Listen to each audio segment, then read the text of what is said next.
The Falls Count Everywhere podcast would like to mention our friends at the following. We Talk Wrestling. For the one stop you need for the most intriguing stories and headlines, and info on independent shows in multiple regions, We Talk Wrestling has you covered. Subscribe to Facebook's #1 interactive community for professional wrestling today. Pro wrestling on Tuesdays are a blast with the Wrestle Talk podcast. Join the Night Owl, DJ Big Sexy, Luke Roberts, The Alpha, Jay Wade, Nightmare Jones, and many others as they bring you the hottest takes on the major circuits, showcase interviews with various indie stars, and the only place to get news on the most popular fantasy wrestling promotion, the FWWC. Catch them every Tuesday night at 7 p.m. Central. Find all of their media outlets on their website at WrestleTalkPodcast.com. Before each and every show, we like to remind our audience that freedom is never free, and all of us should be grateful to those who lay it all on the line. To all our first responders, military, and volunteers that help our nation every day, we love you and appreciate the sacrifices you make to protect all of us. Get ready for episode number 133 of the Falls Count Everywhere podcast, as we welcome longtime ground and pound ring veteran out of the Mid-South, always with an appetite for destruction, Krusher Koloff. This podcast is scheduled for one episode, where falls count everywhere.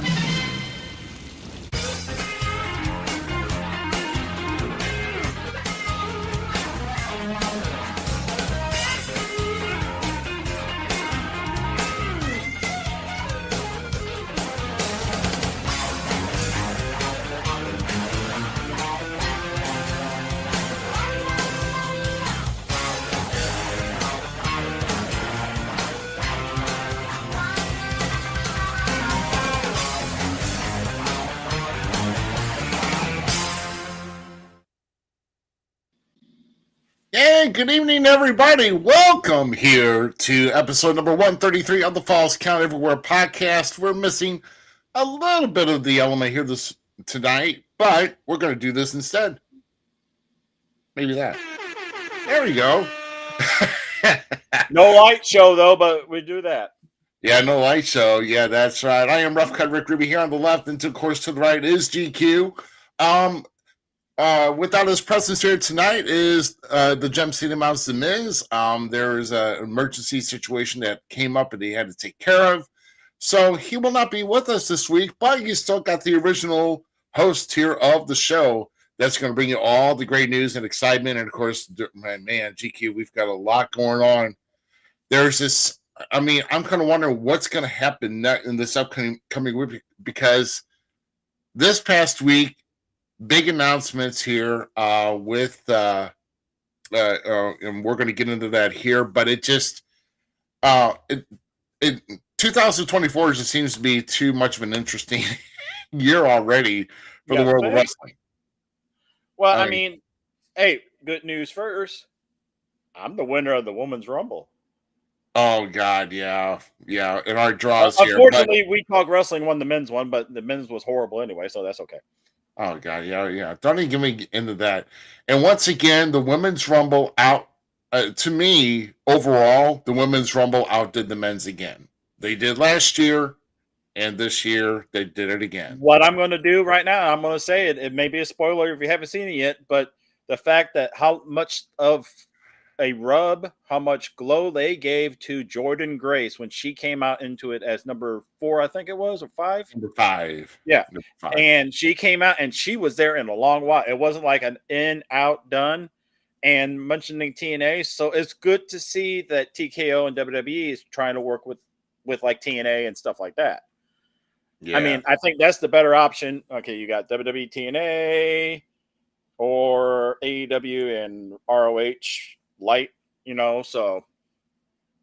Yeah, so now I think they brought part of the reason they brought Jordan Grace is because they're probably one of the better looking championship belts that's in the wrestling business today. You love the big W's, Ruby. Come on. Oh gosh, we're not getting into that again. We're not getting into that. Oh, but before we get into anything further here, we want to send our best well wishes here. We didn't talk really much beforehand, before we got on the air here, GQ, but I know we've been in communication. But my first promoter, the guy that got me into that took me in, gave me my start, Frank Reed. Apparently, he's in an emergency health crisis right now. That's all I'm going to say. Don't know anything else more than that right now. But for anybody that's out there, please make sure you send your prayers and well wishes for Frank Reed right now, because they really need him more than ever. And like I said, as much as people have talked down about what he did, we got to remember the good hit he did and he's done for everybody else, as far as giving them the opportunity. And really, there's been diamonds in the rough that have came through and actually done something better, such as Trevor, and also such as Glenn, and then there's countless others. Kane, for those that don't know the real name. Yeah. So, yeah. The Tyler Cooley's watching here tonight. So, yes, please, prayers go out to correct. Frank Reed. Also, Mischief actually had her first match in RCW as a tester match, if I'm correct. It was either RCW or it was MPW. I forgot. But, I mean, there's a lot of people that had started out there with Frank that went on, like you said, with Trevor and Kane and stuff. I mean, so he's done a lot. I mean, like he gave you your start. I mean, so, but yeah. And like I said, it's just, and then just the guys that were in the promotion at the time to give me a lot of, look for a lot of insight, a lot of critique. I mean, I was like in 4 or 5 different places within my first year of the business, and and I just started quick. So yeah, I mean, best thing Frank did, it gave us the best laugh of all time. Oh God, here we go. But and I'm joking. I'm joking to keep shit. A somber mood, keep from being somber and everything, because it's hitting me hard on that one. Because I mean, Frank's done a lot for people in the business and everything. I mean, I've worked off and on with him for most of my career. I didn't get my start with him. I mean, but I did do a lot of different shows with him. And it's just, just keep prayers and everything out there for him. Right, exactly. Yeah, like I said, just keep them here, keep them coming, people. With that, and we're gonna have some other. I just realized one of the next things I needed to do. I didn't even have the video up here yet, but we're going to be getting that video up here in just a minute. So in other words, we're dragging this a tiny bit for the upload to complete. So yeah, exactly. Yeah, because once again, I thought I had everything. I'll just say, last night at ACW. I was kind of taken by surprise, and right now, 2020. Yeah, and my body's suffering a little bit from it, and I'm just gonna hope it's nothing serious right now, and that's all I'm saying. But I'm just saying it's difficult to get around today, and it's well, you saw me make my return to ACW last night, and I brought out a new guy, the Outlaw, and it's like, we want somebody. Send us somebody. They send out that Apex whatchamacallit guy. Yeah, but by the way, with the Outlaw, man, where do you think these guys up from? You need to go to a different talent pool or something, man. Either that or send that guy to school. That guy got schooled quick. All I know is when I found him, I heard banjos, and I'm like, I don't know if I want to, but I'll try it. So yeah, you don't. Yeah, I think you need to find a different pool. And when I mean pool, I mean gene pool for talent. Well, I mean, hey, his family tree is really, really good. It doesn't fork really, just go straight down. But oh, jeez. Oh, no, you need to find a tree that forks. Okay, you need to find a generation. I need to get him better competition, but I don't know if he's going to be able to come back yet, because the clothesline that he got from Apex, and then the Apex's finisher. Which, by the way, how does that feel to you too? I didn't get the Armageddon. I'm too big for that boy to get me up with the Armageddon.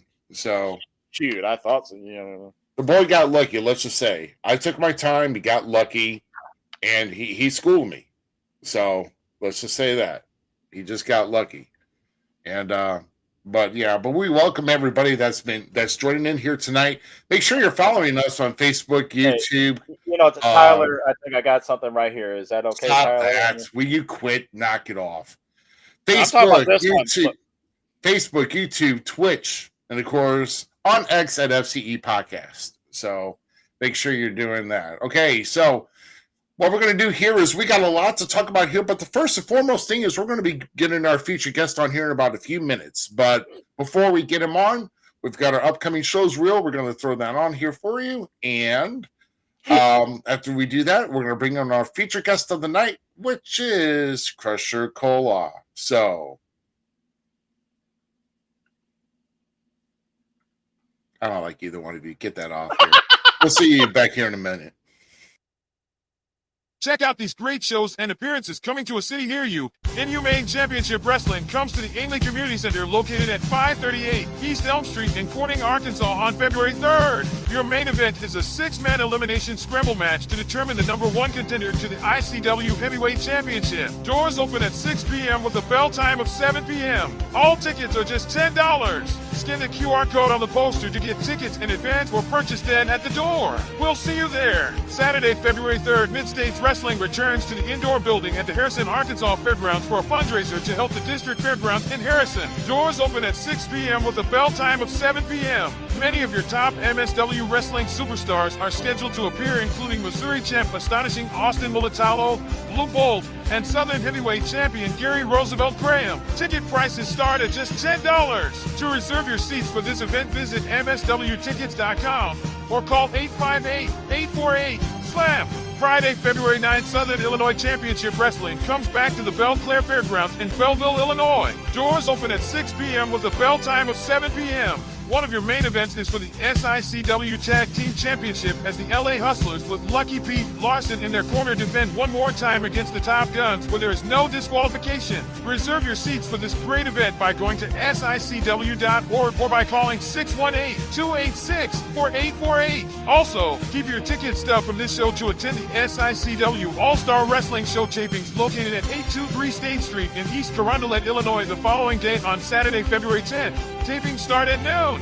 February 10th, Illinois Elite Wrestling returns to the Elks Lodge in Granite City, Illinois as they present Phase 1 February fights. All champions Jody Ultra, A Boy and His Monster, and P.T. Beckham are scheduled to be in action. Door ticket prices are $15 for adults, $5 for kids. Kids 5 and under get in free. To save money on adult tickets, purchase tickets in advance by visiting IllinoisEliteWrestling.ticketleap.com. Glory Pro Wrestling returns to the Casa Loma Ballroom located at 3354 Iowa Avenue in St. Louis, Missouri on Sunday, February 18th as they present Anniversary 7. Doors open at 2 p.m. and bell time is at 3 p.m. Scheduled to be in action are Dan the Dad, Tui Lynn Ramsey, and Dak Draper. All tickets are $25. To purchase tickets in advance, visit GloryProWrestling.com.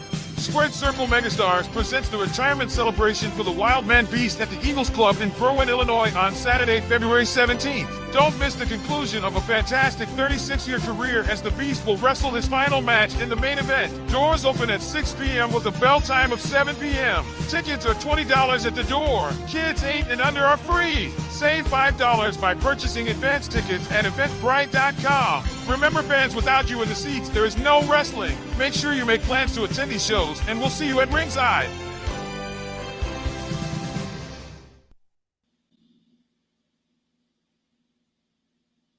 There you go. Okay, all right, everybody.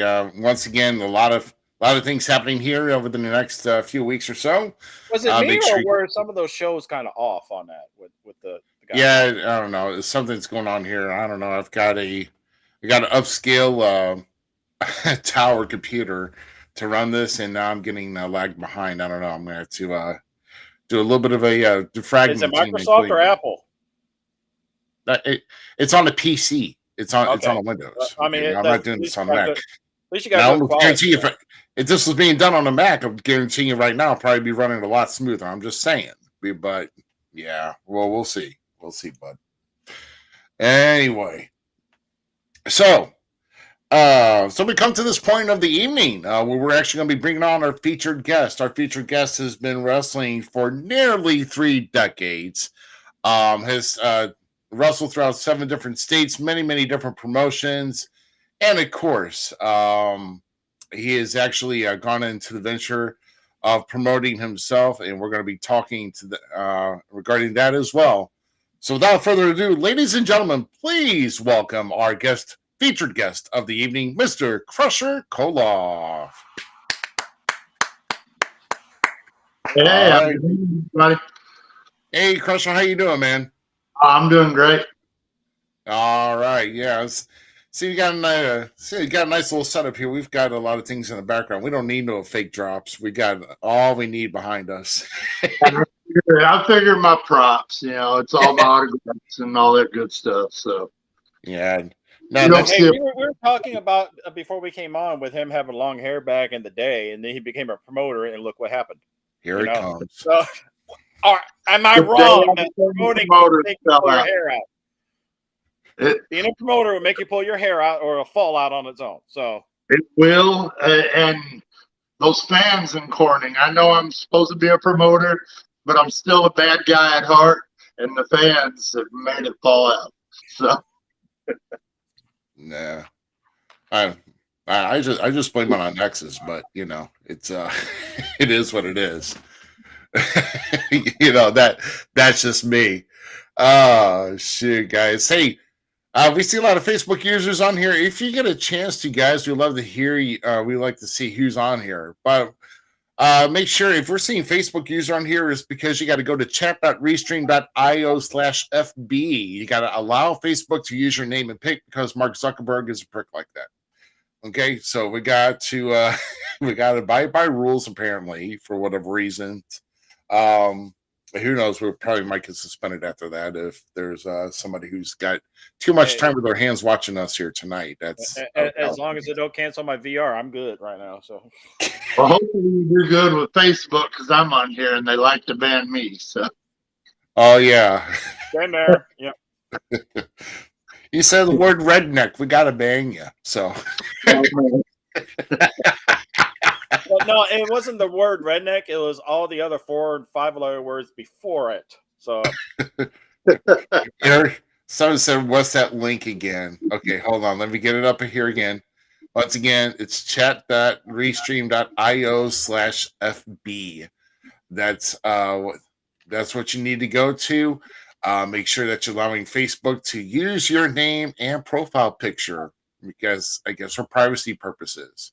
And I think depending on where you're watching it, you got to do it both places though too. I don't remember now because I know some people are approved through Falls Count Everywhere for some reason, but not approved through We Talk Wrestling. Oh, through We Talk Wrestling because We Talk Wrestling does a lot of viewing here too.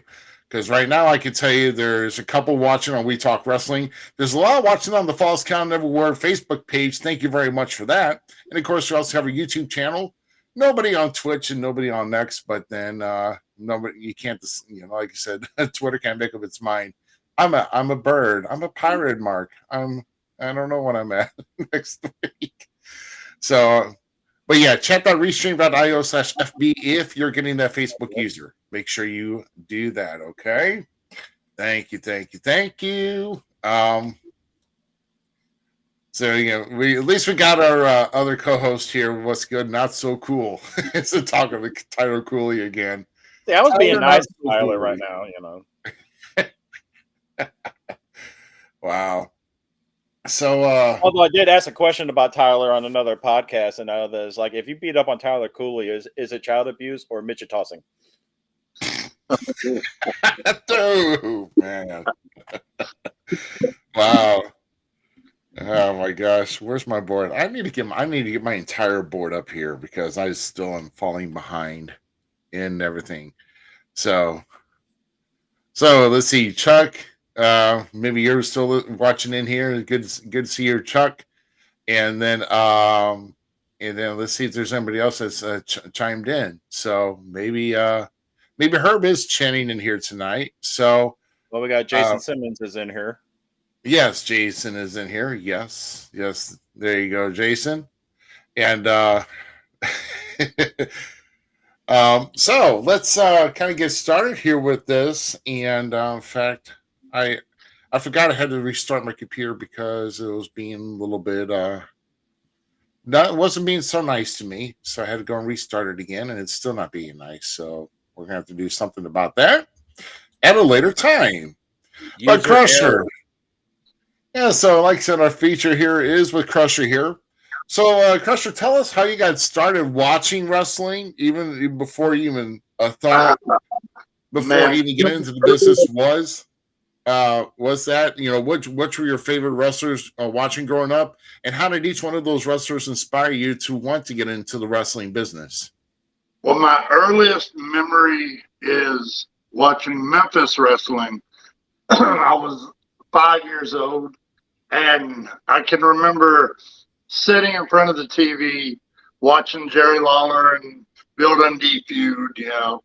And so if you fast forward a little bit, I moved to Texas and Midland, Texas. And so we got all the WCCW wrestling. So I went from Memphis to WCCW and got to see the Von Erichs and really got influenced by them. Bruiser Brody, yeah, he was like the big influence for me. He was just mean and rough and tough, and he's the reason I wanted to get into it. Yeah, I loved his character, and years later when I had the chance, yeah, let's do it. Yeah, so Bruiser Brody was he was a big influence on that. Yeah, I know that also you've maybe mentioned Jerry the King Lawler. Was that because that's going back in Memphis days as well? yeah. I mean, talk about, you know, when Memphis wrestling back in basically it was CWA, you know, with Lance Russell and Dave Brown and, you know, all of that, and yeah, just a lot of good stuff back in the day. True studio wrestling, and that's where, you know, Jimmy Hart, you know, got it.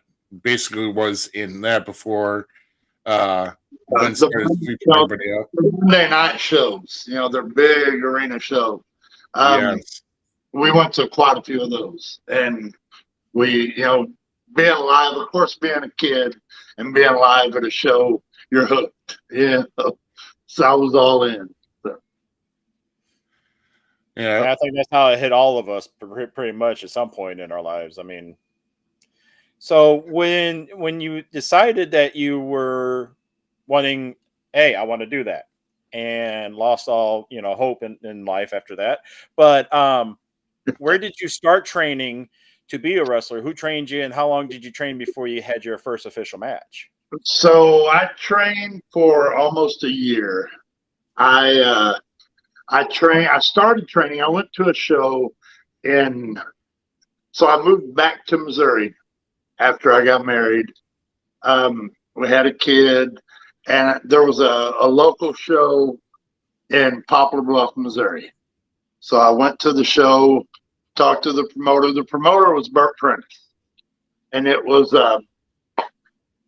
so I went to a few shows, you know, and I kind of asked him the first show. About 3 shows later, he said, "Okay, you're serious because you keep asking. So we're going to start training now." And they put me in the ring with guys like Ron McClarty, Colorado Kid, the Giant Warrior, the Spiders, who later became the Headbangers. And they had, you know, guys that would come in. Road Warrior Animal came in and trained one day. And so, you know, there was a lot of influence there, a lot of training. And I heard something about, I guess, a name that you had years ago that you were, you know, I saw they showed a picture earlier with a rock and roll shirt. Oh yes, you can. Information on that. There it is. There it is. So Burt Prentice, after he tells me, "Okay, we're going to stick you in a match with Ron McClarty," and I talked to you about my leopard print outfit that I had with fringe. I mean, I had, the long hair. And so he says, we're going to make you Robbie Pistol. All right. I didn't know what it meant at the time, but okay, let's do it. Well, I went out, did the match, and Ron McClarty had just gotten a fresh tattoo on his chest. Oh, The man. one thing he says, and you probably had it happen before, the one thing he says is, don't chop me here, it's fresh. Yeah, right. Yeah. The first thing my greenhorn ass does is chop it right in the tattoo. So then he made an example out of me after that. Had my first match. So. Oh my God. Yes. Wow. That was an expensive receipt. I'm just betting on that one. So. Oh yeah, it was. I knew I messed up after I chopped it. So. Wow. Oh. Wow. I'll tell you. Yeah. It's. I mean, it's kind of. I don't know. I mean, I don't know whether to. The tattoo was on his chest, right? Yeah. Yeah. Okay. That's almost half of his fault. Okay. If he knows he's going to be going into a show, okay, how do you expect not to get hit? Because if you take a face bump, you're going to smack it. Okay? You're gonna smack it. And I'm green. I'm nervous. The first thing I think is, I'm going to chop you right there. Robbie Pistol with the pistol whip. Bam! There we go. Right across the chest. So after that match, the name just rubbed me wrong. I said no. I said Master of Disaster. He said, what do you want to be called? And I said Master of Disaster. Oh wow! Oh, that just come out. So for about 2 years, I was Master of Disaster, MOD, and before I got the Koloff name. So okay, very well. So so obviously, I mean, you've got it. You got your first match in. You live and you learn, in a couple ways more than you didn't want to, or that you didn't expect. But after you got started into the business, which wrestler, or even a few wrestlers, were you looking up to get guidance from and advice from to help guide your success for the upcoming years into your career? The Headbangers. They were real instrumental in, telling me, don't do this. If you do this, you're going to get hurt. If you don't do this, you're going to get hurt. Watch this, prepare for this. They really talked to me a lot back then. Brian Christopher had talked to me. I had different guys that, would pull me aside and just talk to me and help me out. They helped me out tremendously. So. Wow. Yeah. Well, I mean, yeah. I mean, because those are names eventually that were moving up into the Attitude Era with WWF. Yeah. And of course, you can hear the F here because I'm not on Peacock. So, Even yesterday with Cody's press conference, they censored out the F when they were talking about previous promotions and all that, how they got started, and wanted to tell telling a story. So anyway, but no, it's so the Headbangers, of course, former tag champions all around. Brian Christopher, really a good talent. God rest his soul.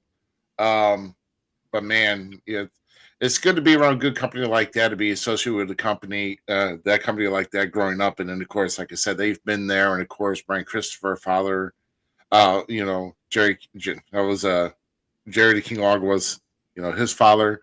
So it's kind of good that knowing that you grew up watching Jerry Lawler, and that you're actually getting advice from his son. Yeah. That was like a full circle deal there. So that was pretty cool. So as you said, you worked with the Headbangers. What are some other notable names that you've been in the ring with? And out of those names, what would be your most memorable match? Well, there's guys like Abyss, Crazy Steve, Rock and Roll Express, James Ellsworth was a recent one. Doug Gilbert, Tommy Rich. Tommy Rich is probably my most fun opponent in the ring. I've got to say, he is probably the most fun for me because he will go and just go with my stupidity. So, and he puts comedy into our matches in a way I haven't seen comedy done in a long time. So Tommy Rich is probably one of my favorites. Him and Doug Gilbert, they really, I can have fun with them. Oh yeah. Tommy's been around the area, in and out for about the past couple of years, making visits, making appearances. I know around with at least with SICW, he might have made an appearance down maybe through another promotion. I don't know, maybe if Mid States had him down in Southwest Missouri. But so he so he said, I got a picture I would like to share. Well, let's see. So there you go. So, oh well, if we get that picture, we'll definitely put it up. And if I get a chance, I'm going to message him right now. Okay, very well. Yeah, because I know that we were. Hopefully, it's nobody I know because there are some pictures out there. Yeah, we're unlike major media. We're not here trying to pull skeletons out of the closet whenever you're trying to post major deals here. So I mean, so we're not trying to pull anything like that out. So I mean, I'm sure it's probably something entertaining of that. So that's right. Oh yeah, that's right. As to doing that, so Wildfire Tommy Rich will be at the SICW FanFest 2. That will be here in mid-May. Of course, do I need to brag again? Of course I'm going to brag again. The Falls Count Everywhere podcast, the first official vendor of the SICW FanFest 2 that will be there doing a live simulcast there on that day. And we're going to be having a lot of, we're planning on having guests to come in and kind of chat with and everything else. So I'm really looking forward to that. Second time being up there. And then, the Cauliflower Alley Club as well. Yes. The CAC, the Cauliflower Alley Club. Yes, sir. Absolutely. And if you can't tell, I mean, he's promoting as much as Herb does. So, they're related. It's in the genes on that one. So, yeah, of course. Yes. Yes, of course. Oh, man. So, oh gosh, I would too, Jennifer. I would too. Robbie, hold on, Jennifer. I'm going to be messaging you. It will get on this show, okay? Then I happen to know that GQ is actually like an inside dirt reporter from the National Enquirer or even the Sun. Where they find like aliens pulling out of I don't know, say like Louisiana. And making a stop in a convenience store or something like that. But apparently it was illegal alien, so No, I'm not a dirt sheet reporter. I'm just an ass, okay? So of course. Oh. Hashtag heal. Right. No kidding. Hashtag heal. Dean, thanks for joining the show. Thanks for watching the end as always every week. We appreciate you, my friend. Thank you, sir. And spread the good word as well. Everybody spread the good word around. Oh, wow. Dang, shots fired. GQ looks like he's getting old. Dang. Wow. Either you don't have a fan or you got a hater, one of the two. So, yeah, well, I'm okay. Find out who the heck this one is in a second. Okay. Well, we'll get to that. We're all getting old, so it's okay. Right. Yeah, so, I mean, we all know this business ages us. 1 year equals 10 years in this business. I mean, so Yeah. So, I got a question for you, but before we do that, Tyler Cooley, of course, from Keeping It Cool with Tyler Cooley, that's usually here on Friday nights on Facebook at 7 o'clock. And of course, he's been on with us here a couple of times. But as far as with the state of everything right now, as far as with WWE, TNA, AEW, whichever, if you had to sign with one major promotion right now, which promotion would he sign with? So that's asking you, Krusher, as far as with everything right now, as of today. AEW.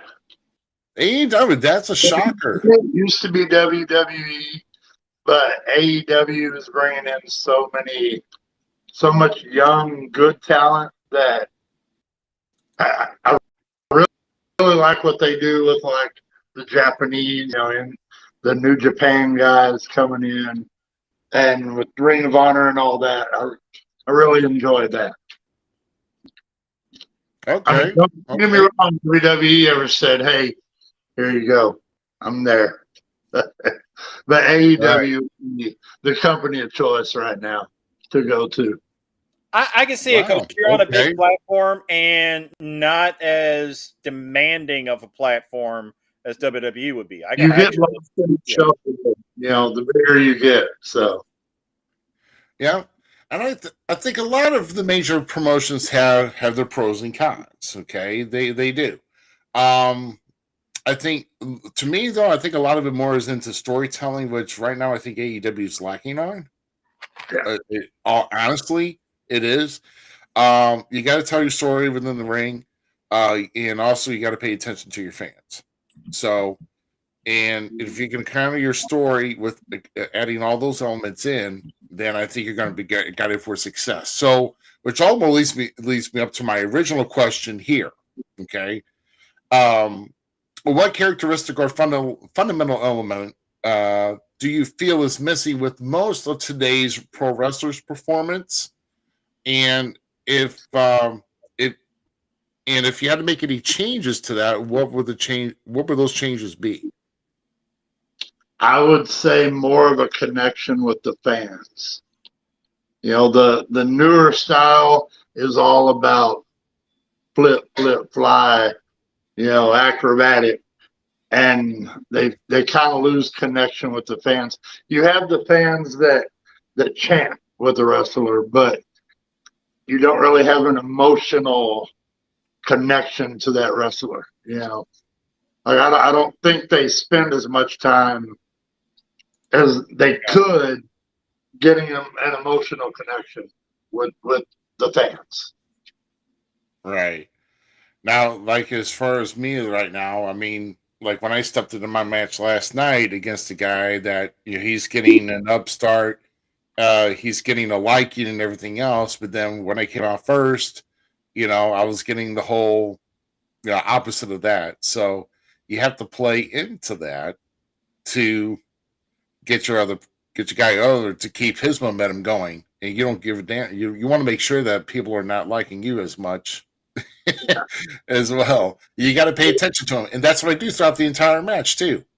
So what I see a lot of is they come out and they don't really. They come out and they go right to the ring. There's no, and of course TV. You have to kind of do things different, but even at like the smaller, like non-TV televised events, you see they come out, they get right in the ring, and they start the match. There's no, messing with the crowd, and there's no yelling at people and, getting them involved. I see a lot of guys go straight to the ring and they're ready. They're just in a corner. Like, right. Do something, And that's the whole thing. I've seen different promotions that are just worried about if they're going to execute their spots, and they're more focused on that, and they're not connecting with. See, that's what makes you a professional wrestler, okay? Because you have to combine so many elements in between your skill, the way you present yourself, the way you connect with the fans, the way you get yourself over, and there's just so many things that are around. And and you have to glue all of that together to make sure that you're successful. Yeah. And I would even add that if you do that, you're not working as hard and doing all the monkey spot monkey stuff, and you're getting the crowd into it, and you're getting over, and you're working them and everything and like that. I mean, it's a whole big picture that you need that as the glue, basically.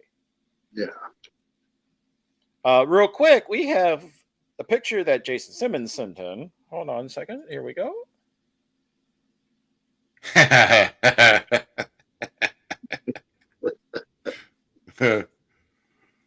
well, let's see. Well, definitely can't play a second gimmick unless you want to wear a full-length covered neck and sleeve shirt. The two different gimmick. Yeah, we've seen people having to wear all the long sleeve stuff just to hide all that. So I know, and even the neck as well. It's like, man, come on. But no, man, look, Tommy Rich looks in good shape there, boy. I'll tell you, nothing like wildfire though. That he's one of a kind. That's for certain. Wow. But I totally agree with you on that. Getting back to the performance here, and I'm not saying that it's not really done so much as much as we nag on it, or at least I nag on it, but I see it enough to like, hey, come on, you're out there to connect with the fans, and next thing you know, if you're not paying attention to them, the next thing you know, they're going to get up and go get a beer or something from the concession stand, and not worry a darn thing about your match. Yeah, make sure they can get at intermission. Yeah. Yeah.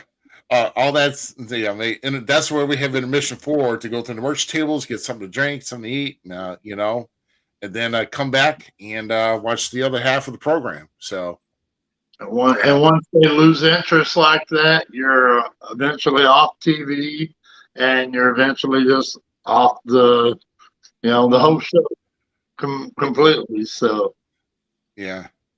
Bring something to the table. That's all I'm going to say. You have to bring something to the table in order to make sure that you're liked or anything else of that nature. So you've worked for countless promotions in, pretty much 28 years you said involved in this business. And, but I'm going to narrow it down to two of those promotions. I would like to know your experiences with Gateway Championship Wrestling that was out there in St. Louis, because I'm in Hollywood. Sorry. Hey, babe. And then also about the number of years you put into the swag wrestling in Tennessee. Gateway Championship Wrestling I may have done 4 shows with them total. And I came in, I was pretty much their adult stuff and only shows. I was their butt kick boy, and here's a hot dog and go home. But it was it was the most fun show though at the time, because everybody involved was just they had a blast. Like, everybody wanted to be there, everybody wanted to do the show, and I wish I would have stayed up in St. Louis more, because I had a really good experience up that way. And I just didn't stay up that way. I kind of migrated back down toward Missouri and Arkansas. So, But Swag Wrestling, I've been with them for, I think they're on their 11th year this year as a company. And I've had some crazy matches with them. Brimstone, he's the owner of Swag Wrestling, him and Jennifer Justice. And they, through the years, they've become family. But we have had some of the craziest hardcore matches against each other. Me and him and me and her. I don't know how many matches I've had against her. And she can beat you up. Most women are.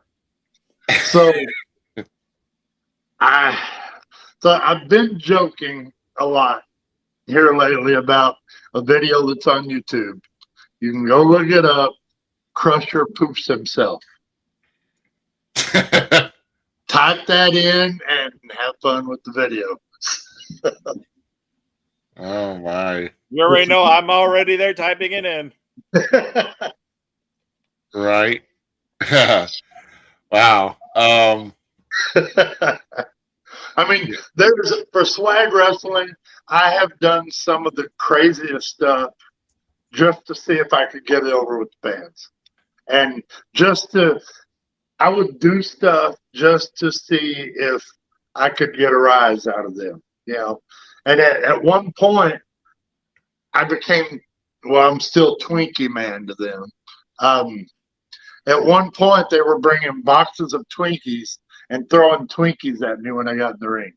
So, yeah, and I played it off, you know, I don't like it, but let me eat this, yeah. Been there, done that, yeah, so I know. Free Twinkies are great to have sometimes, so. And it got to where fans, once I turned baby, were still calling me Twinkie, but they would bring me boxes of Twinkies instead of throwing them at me. They would present them to me. Here you go. Yeah. So I've had some strange, crazy times over at Swag. It's been fun. Let's move from Twinkies to chocolate for a second. I'm going to share something. Hold on. I'm going to share something. Hold on. Big old Hershey bar. Is it on the screen, Ruby? Yes, it is. Yes, it is. Oh boy. Oh yeah, here we go. Oh my gosh. Oh my god. Gotta turn around so everyone can see. Oh wow. Okay. Oh no.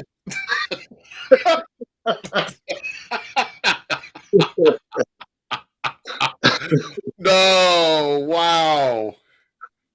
Oh god. Oh, nothing like an entertainment in the crowd like Hershey syrup, I'll tell you. I can do. Yeah. You know what though? What's that? You're not the only one on here that's done something similar, and the promoter's saying, "Do it again." Anyway, correct. I've had people in the past year or so say, "You should do the poop thing over at Inhumane." I don't know. I'm a little older and wiser, but I'd probably do it. Yeah. Two key words: don't flinch. So you wait 10 years, and instead of in your underwear, like it depends diaper or something. I mean, you know, it would be over. I mean, people want to see it. It's like redo, you know. That would be the funny thing. Next time, just come out with the depends on. What a really humiliating. And then have a bag that has like chocolate syrup or whatever in it, and then it squeezes out a little bit. And so what's bad is I spent, I think, like $15 for a pack just so I could get those white boxers, and bought one of those big, gigantic Hershey bars and had a blow dryer in the back. So everybody that walked in saw me with the blow dryer just melting this chocolate bar in his white underwears. So he didn't even go for syrup. He wanted to go for substance. He wants something in there that was going to stick. When my ass went back into my manager's face, I wanted him to taste the Hershey bar.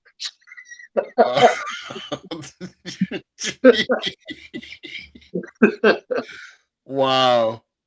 Wow. Wow. Well then. Things you do for wrestling, you know. Yeah, like there could have been a simpler way to get that look, but you went and melted a thick bar. Full Hershey. But you proved one thing though, Krusher. You're pigeonhole yourself, because you'll never be number one. You always be number two. Right.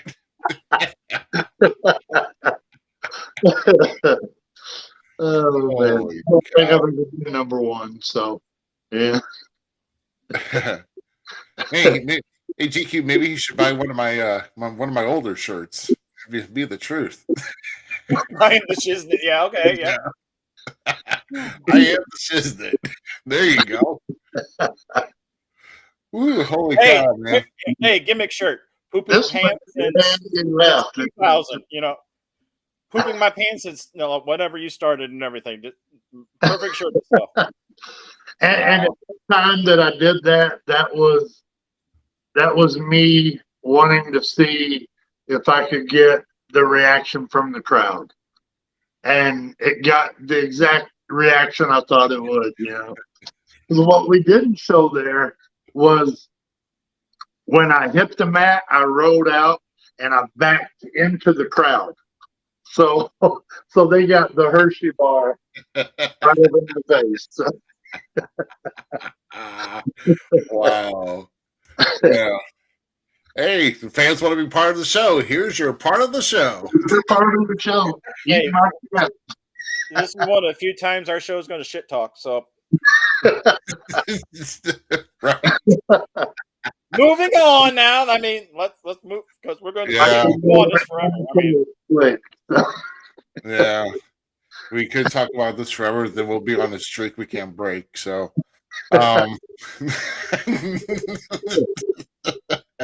so on a more serious note, though, so at some point, I believe it was last year, you had started up Inhumane Championship Wrestling. Yes. To my recollection. Now, with that, is there anything unique that you're trying to bring into a wrestling show with ICW that's different from the others that you've been associated with? And if so, what would that be? So I am trying to not portray the same, and it's kind of hard because you can't really go off storylines this way. Like I'm finding it hard to, but I don't want to portray the same talent every show. So I want to mix it up to where I have different folks for the fans to see. I've got different names coming in, and I kind of cycle them out. They're there a few shows, and then I cycle them out, and I bring other guys in because I want the fans to see different styles and different talents and not see the same talent every show. Right. I mean, yeah, I mean that's good. I mean, obviously you're gonna have you should have a core, obviously, because I'm sure with your champions that eventually you'll have. Well, this is our second show coming up this coming Saturday, and I've noticed that I'm kind of keeping a core group. Like I've got my heavyweight champion. I've got like a little core group of guys, but I'm mixing from everywhere. I want different states to come in. I want different folks to come in, and I want it's always good. Yeah, it's like always good. Wrestling. Yeah, it's always good to see to what you can throw and see what sticks and what doesn't. That way, so okay, we don't that won't work, so we'll try this. And a lot of different talent will come in and bring a lot of stuff with them to the table that you're like, hey, I can use that. He can be on the court there. So yeah, definitely is a way to keep it fresh. Definitely. I don't want you guys know, I don't want the same storyline a year from now that got started and it's went nowhere, but we're still in the same two guys wrestling each other in the same town. So I want to mix it up and kind of keep it fresh for the fans. Nice. No, I agree. I mean, go ahead, buddy. I'm sorry. No, go ahead. No, you go ahead. No, I was gonna say, because I mean, like, so you have a good group of guys, but I mean, you can't stick with the same exact people over and over and over again. Like I say, you want to have at least a good, we have some coming in and out, as far as who you're going to book. And, like I said, you've got some good names that are coming in. I mean, it looks like you got a good stack card that's coming up this Saturday. coming down to Corning, Arkansas. And like I see, it's going to be your second show ever.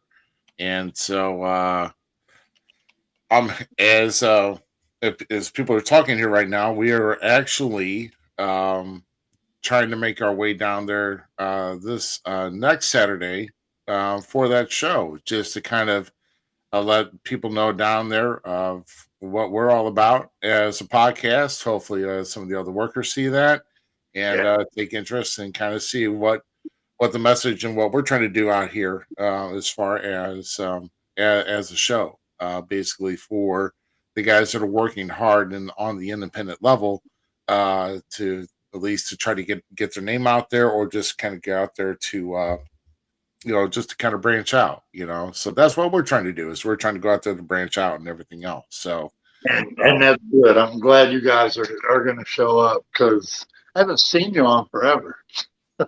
Yeah, it's been roughly about 9.5 years since I've been down. Because last time I think you and I probably met was probably down in Swag. I was down there for a show, and like I said, that was fun times. And I'm looking at the viewers that we have right now currently on the show, and it's probably more than the teeth that'll be in the whole crowd there. So, oh damn, look at him. I mean, I didn't want to say it, but that's why I did. Hashtag heel. Anyway, so on this show that we have, Charlie Pierce is going to take on Ari Alexander, and they are some up and comers, and they're doing really good things out. So I'm looking forward to that match. And Madman Pondo, I know. I don't know if you guys know Madman Pondo. Yeah. Oh yeah. He is a blast. He has become a great friend, and I'm glad he's coming to the show. So I think he's going to bring something different for the Juggalo fans that are down in the Arkansas area. So they can come up and check the main Juggalo out, I guess. So that'll be fun. Yeah. Pondo's always good. Like I said, I got Pondo was around when I first got in the business too, because he was coming up here around St. Louis as well, and also did some work with CSWA with Frank and everything. So yeah. And so I mean, Pondo's good, and he's done a lot of things as far as with his girl fight promotion that he had in the past, and he's just done a lot of great things. Yeah. So it'd be good to see Pondo once again. It's been many years for me since I've seen him, and of course I've definitely way different from whenever he probably might have remembered me from. So I know he won't know me from Adam. But that's okay. I saw him more recently, about 2 years ago, at the Izzy Blackwell Memorial Show. That right, yeah, that Pro Wrestling Epic put on, and kind of glad I wasn't out there, because good Lord, the blood that was out there is like you needed a mop inside and outside. You said the mop. You're worried about the mop with all the busted light tubes are going back to the back row. I'm not sweeping that stuff up. You mop it into a bucket or something and just throw it all out. Okay, come on now. Oh my God, yeah, that was crazy. That was messy that night, but the last time I saw Pondo, I believe it was mid-December.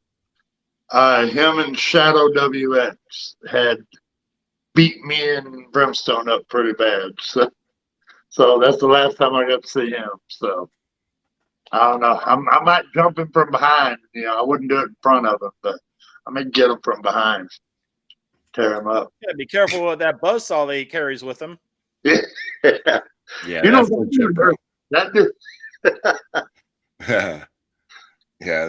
dude. That's all legit. That's for certain here.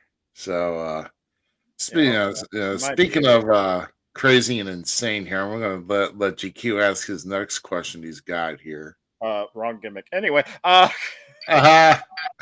of the states you've wrestled in, what state would you say has the most rowdiest and out of control fans? And do you have any stories where you've had to deal with a fan getting stupid, so to speak? Tennessee. Tennessee has you talk about, a few teeth in the crowd. We're talking Tennessee fans. There's fewer brain cells than there are teeth in that crowd. It's Wow. and they are, some of the Tennessee fans are pretty rowdy. They're the most trouble I ever had with fans was TIWF in Tennessee. Those fans, something's wrong with them. I don't know. But that was the closest I ever came to knocking a fan out, was in Trenton, Tennessee. And they were just dumb. There's nothing else. Nothing else. No other good way I could put it. They were just not all there. So. Wow. Yeah. But have you had to deal with any one of them? Like, because some will just don't care, Yeah. There was an incident where a guy he was trying to pick a fight with me. He was swinging, and I went out into the crowd, and once you get face to face, they kind of back off. Once they see you're serious. But this guy was probably the closest I've ever come to just attacking a fan just for being stupid. But other than that, I had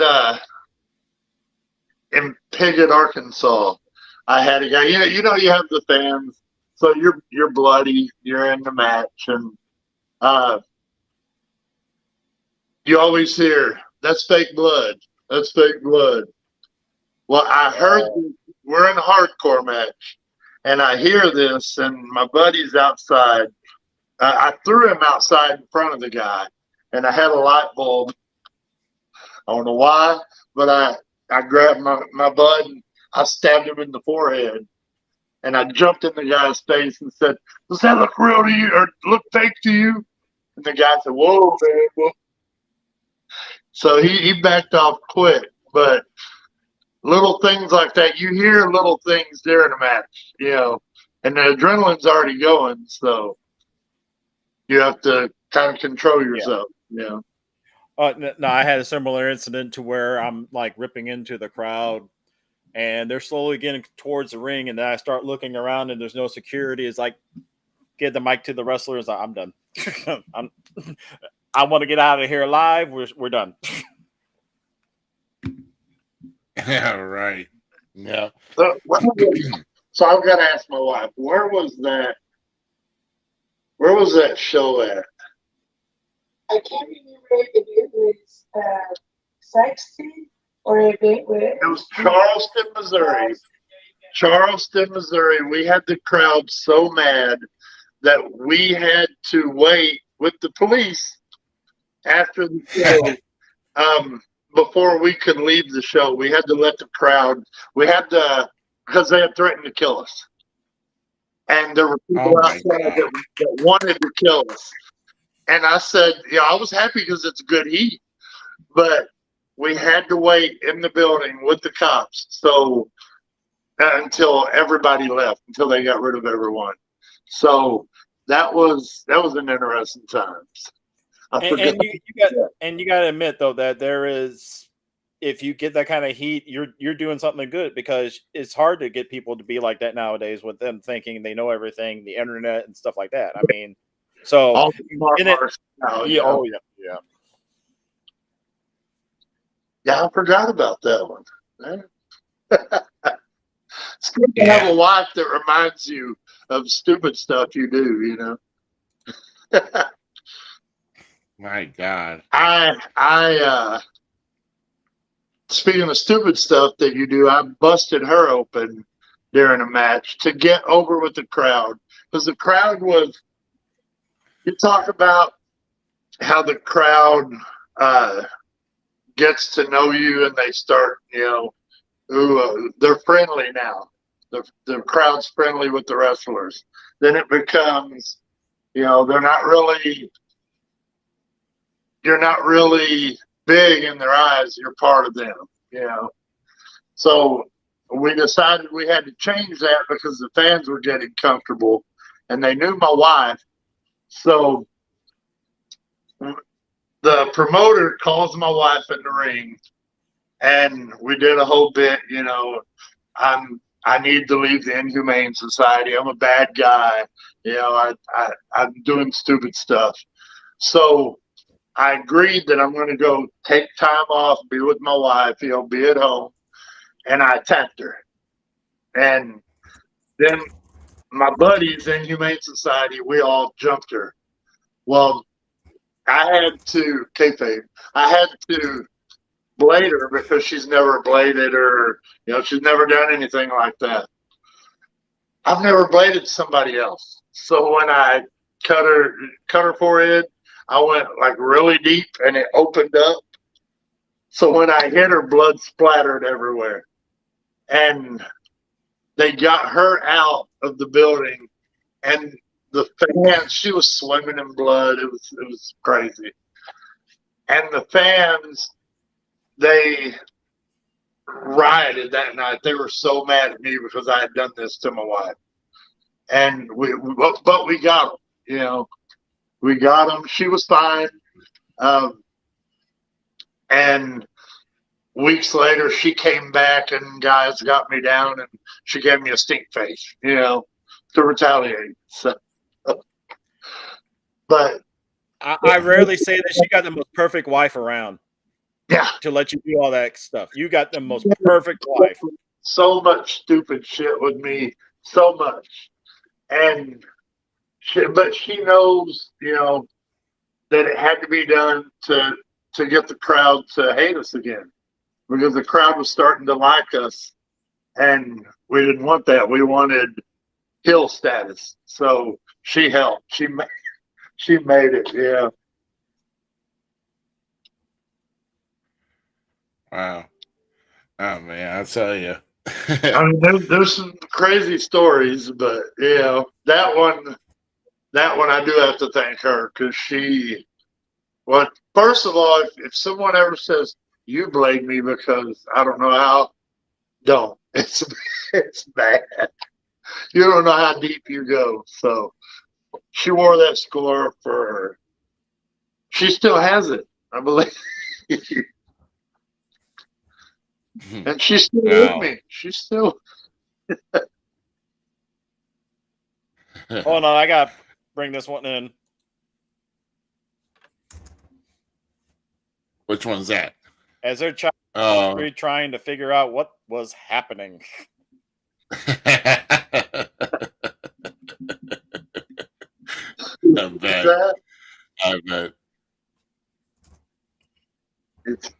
Oh, that's my son. Yeah, that's what he said. As Yeah, that's your son. How old was he? 8. He was 8, and his brother was 2 or 3. And we never told them we were doing this. So they got to see me almost murder their mom. And we didn't tell them or hide them from it. So that made the effect, because they really believe that all this is going on. So, the crowd was behind them because we're bad. I gotta say this, Ruby.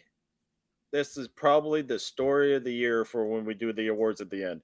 This is probably the story of the year. I've not heard a spot like that ever, and that's outdone anything I've ever seen or done myself. So, yeah. Well, good. Right. Story of the year. I mean, it's still it beat the one last year with the burning gear in the back of the truck. So, oh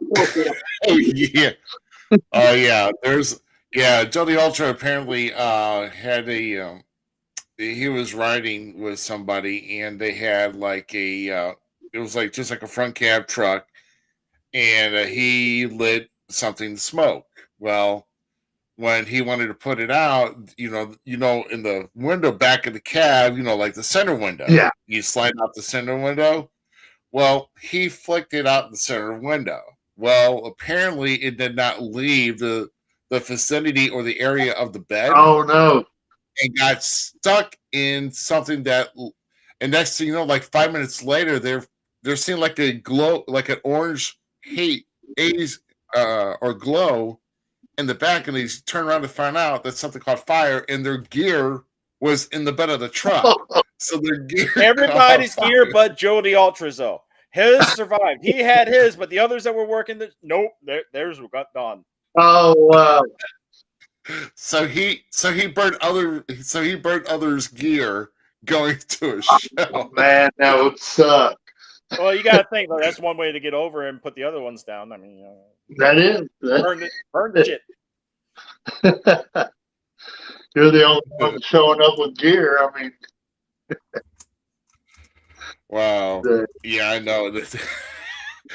I mean, now that was funny. Then of course, speaking of stories here, just real quick here, we're actually having a return guest next week, as what we have scheduled right now, and Luke Justice is coming back next week for our next episode, and so we're going to be talking with him again, and so we're going to be looking forward to that, and that's a story that he was literally born into the business like within 24 hours because his mom gave birth to him early morning in the hospital, and then they checked out so they can go to a show that night, and they had a newborn at a show. Not even 24 hours.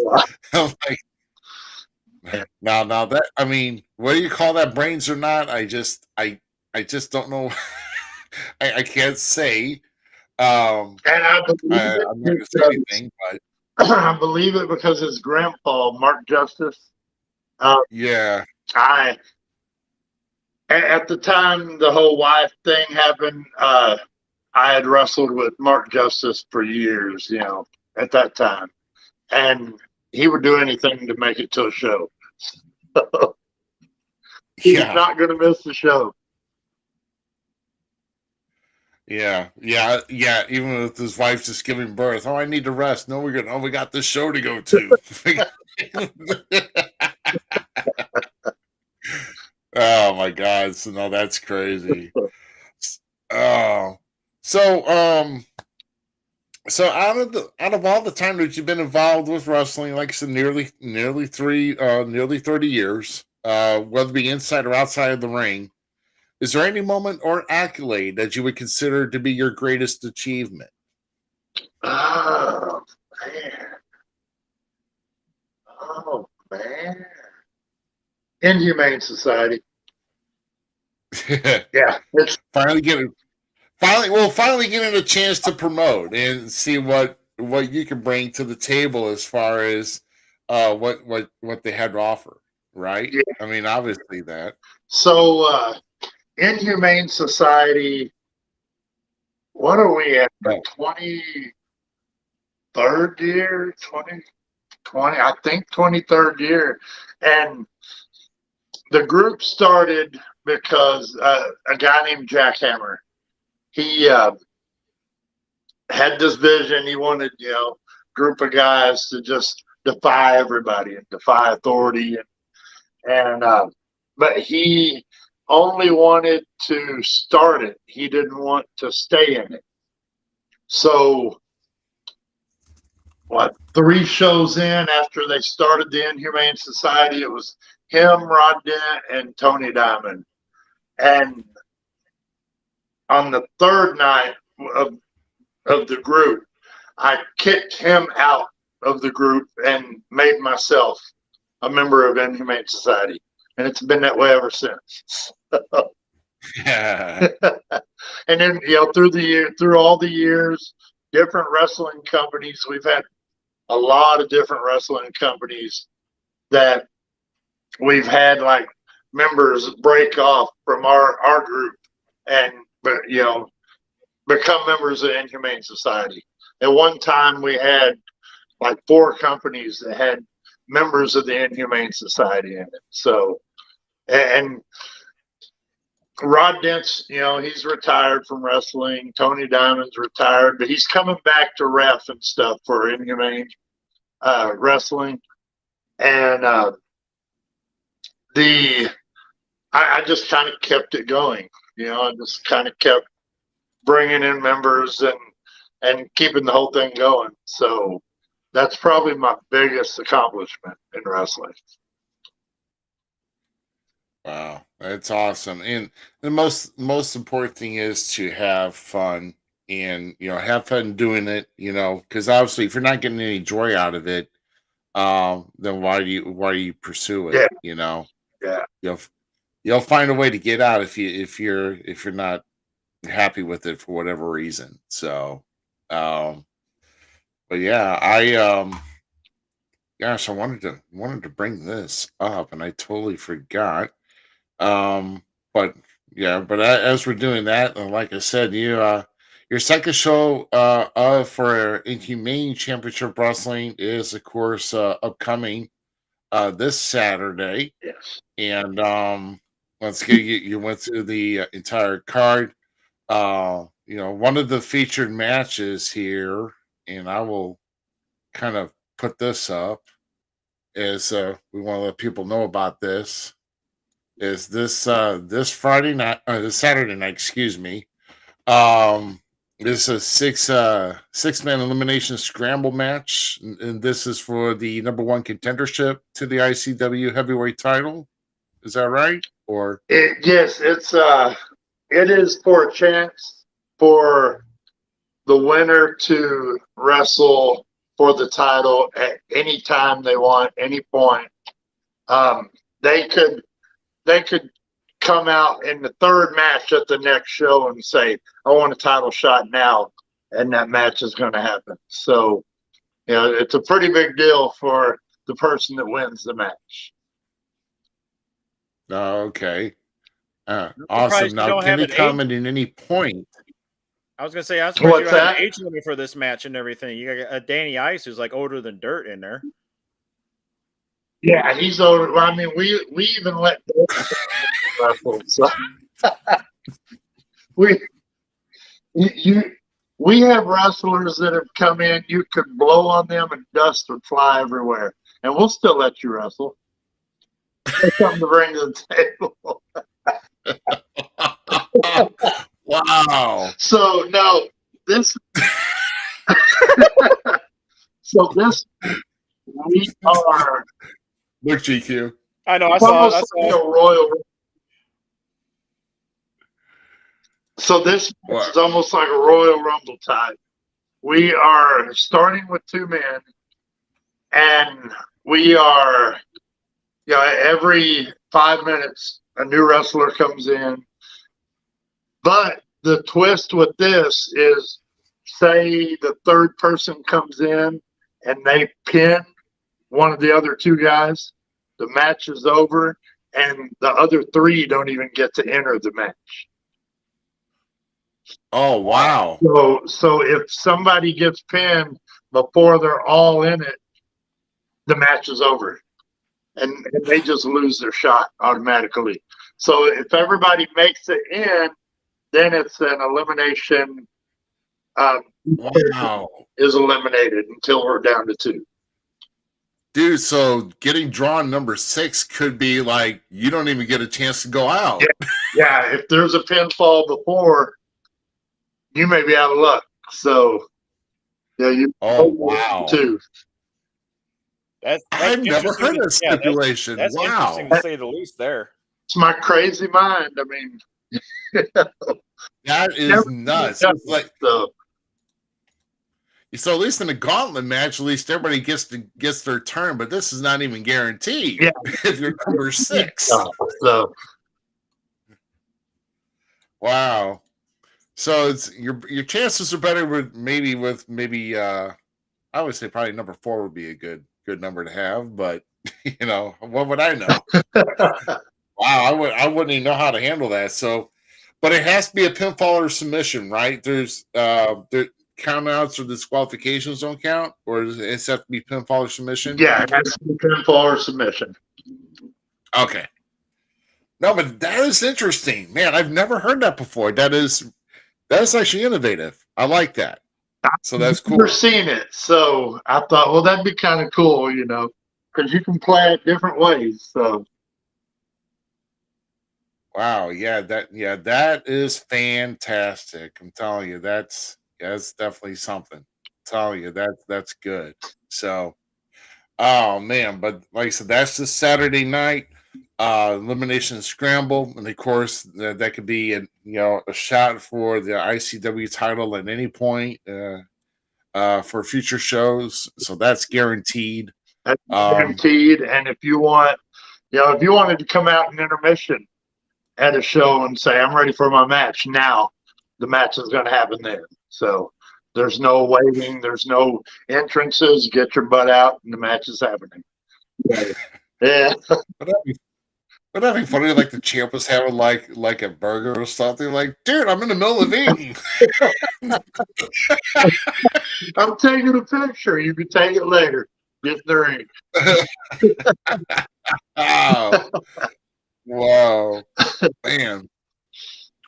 But no, it's kind of crazy that our discussions that we came in before we came on here this evening in the green room and to know that we actually had a connection back during my rock and roll era, and you actually had a different look. I had a different look, and yes, thank you, thanks again. And in all fairness, you should be putting up his as well, jerk.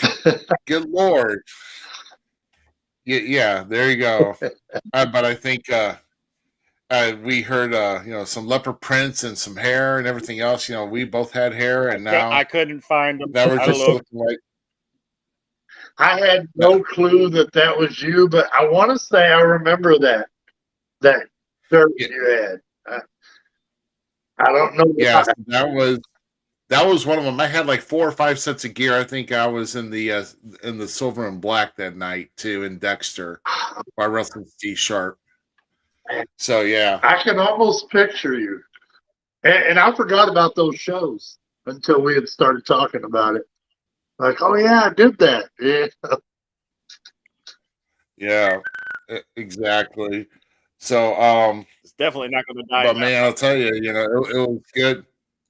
It was good, man, because I'll tell you what, those days, those were the days that I was in my early 20s and getting drunk stupid in bars after the show, and just having a way to at least get some release and have a good time before I had to go back and work the whole 9 to 5. Got to find it. Yeah. And those were the days that we could do stupid stuff and our body would be okay the next day. Not now. Oh, right, exactly. Right, exactly. I wouldn't even dare think about trying that now at our age, man. Or at least my age, I wouldn't do it. So there's just no way, man. No way. I stopped doing stupid stuff. I stopped doing stupid stuff 10 years ago. Yeah. You can hit the strip joint at any age, GQ. So anyway, I didn't stop that. Now, I mean, that's still happening. And if I do ride down there for that show, I guarantee I'll find it without trying, without looking. Hey, there it is right there. I bet you I'll find one. He's gonna find the most potent apartment complex to yell out directions. No, because I know this guy. That's a story. I was in Anna, Illinois, at the Moose Lodge, I think it was there, and on the back fire escape thing or whatever, we're just standing out there with I was standing out there with 2 rookies, and I said, I'm going to yell it over there at that guy and ask where the strip club directions, where a strip club is, and they're all panicking. No, we're going to get in trouble. They're going to call the cops on us, and they're blah blah blah. Hey, where are the strip clubs at? Then he proceeded to give us directions. Well, you got to go over the river, down to the one road, make a right. It's like, and they're just like amazed. It's like, what the hell? It's like, yep. But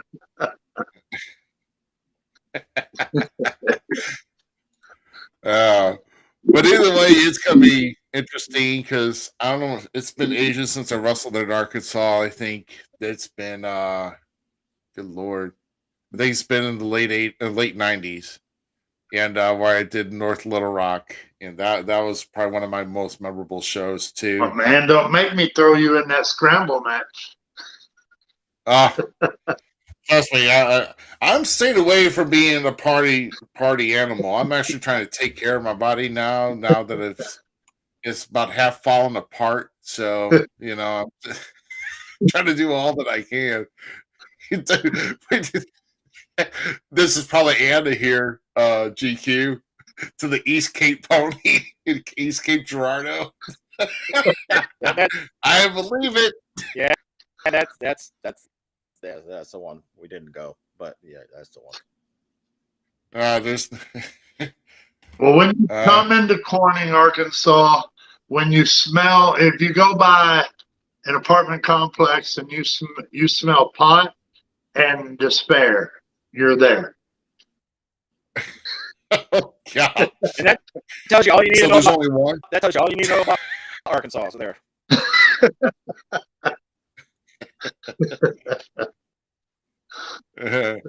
Hey man, at the announce booth, hey man, we're going to be there, and like I said, we'll hopefully we'll have a display table as well, so we can get a chance to maybe greet the fans of Corning. Like I said, we joke, like I said, I've been the heel most of I would say over half my career, I've been the heel, and I just like have anyway. to joke and so. But I'll tell you what here. I think that I thought no, I think that was the last one, man. That was the last question I had. But I'll tell you though, we're gonna have looking forward to Saturday night and looking forward to getting a chance to get down there. And we'll hopefully, like I said, we'll see how the evening goes. But I know that the Falls Count Everywhere podcast will be down there, and hopefully we get a chance for some of those workers down there to let them know what we're about, and also the fans down there too. We want to spread the word. So sounds good. It'll be good to see you. All right. Well, Krusher, thanks a lot for joining us, man, and hope to see I know I'll be seeing you here real soon, and good luck on Saturday night, and plug away, and hopefully get that house packed out in that Ainley Community Center. Sounds good. Thank you. And one last thing. Go Chiefs. Oh my gosh. Real quick, because I was the Chiefs are in, but did the Lions make it? I have to check. They didn't, did they? I'm not sure. I was watching the game. No, the Niners beat them. Dang it. They had a 17-point lead too. Man, I am disappointed. Good Lord. I was really hoping for the Lions. So yeah, me too. But we got the Chiefs. So yeah, I guess the Chiefs could take the Niners out of their misery. So anyway, yeah. But Krusher, good talking to you, buddy, and we'll see you this weekend. Good talking to you. We'll see you soon. All right, thanks, man. All right, so we got a lot more show coming up here for you guys. In fact, we're going to go ahead and dig right into that as soon as I could find my my next itineraries here, and we're going to close that out. But no, it's a good thing you brought that up here, GQ, because I totally forgot all about Krusher back in the late '90s, still doing work with CHWA and also with Gateway Championship Wrestling as well. CSWA, not CHWA. Oh, CSWA. That's right. Yeah. So, yeah, I know it's kind of close. I'm so sorry about that. Oh my goodness. So how about we get in? Let's get into this here real quick because, we had some major things go on this week. A lot of things were with with WWE. They're not much with AEW, not much with some things with TNA, and we'll get into that here shortly. But with this here, this is a major deal, and we're going to talk about this with Raw coming to Netflix in 2025, guys. So this is a major sweep. This is actually going on to a streaming service in a year. Raw is, and apparently this is only going to be in the U.S.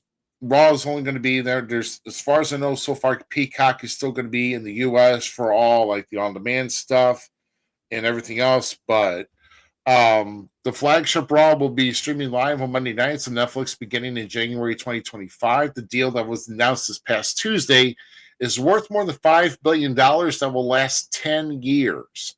Of course, it started on USA in '93. And of course, remember, primetime wrestling was before, before Raw. But USA Network has had quite an affiliation with that. They took a hiatus in 2000, came back in 2005, and Raw's been a 3-hour program since 2012. As part of the deal, the streamer plans to develop scripted television and films from the wrestling promotions property. In its relatively short history, Netflix has engineered a phenomenal track record for storytelling, said Nick Khan, who is the WWE president. And we believe Netflix is one of the world's leading entertainment brands and is the ideal long-term for Raw's live, loyal, and ever-growing fan base. And of course, WWE, and of course, the UFC, of course, part of TKO.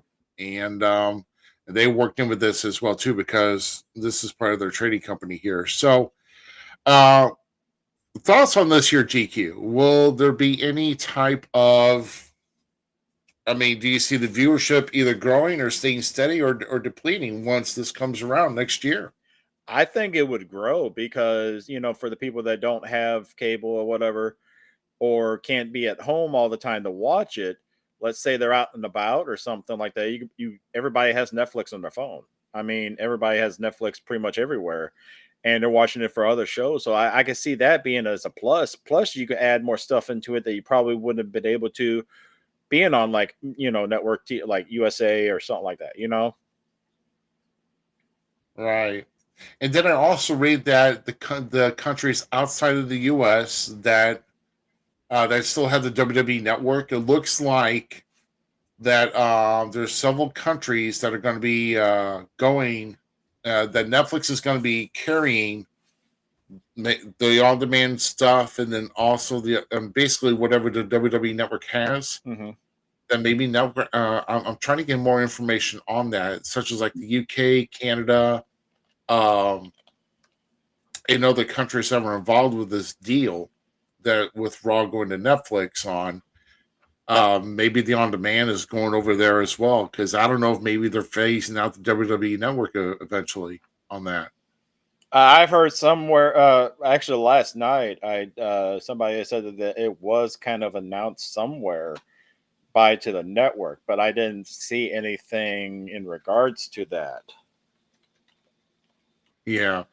So we'll have more details on you with that, but that's really a major news. And because there was a lot of talk, maybe possibly the CW coming in for Raw, because it's kind of weird because USA got the contract for SmackDown, so instead of keeping Raw and SmackDown, they wanted to keep SmackDown instead. I guess they could not get into a financial agreement for having both brands on all the shows and everything else. But like I said, this falls outside of NBC Universal, but it still stays within the TKO trading with all of this.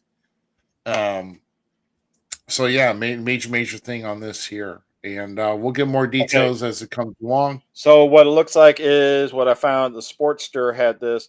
WWE Network will be discontinued by the end of 2024 due to their new partnership with Netflix, signaling a shift towards broader digital distribution channels. All archival and classic WWE content will be moved to Netflix, except in a few countries where Netflix is not available as an option.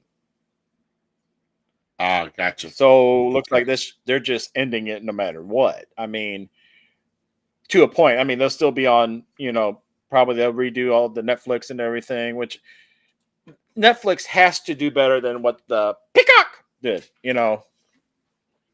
I would hope so. But like I said, I never knew that Netflix was doing live streaming channels. Of course, I'll be honest, I've had a subscription, but I have not used it as much because I'm so busy.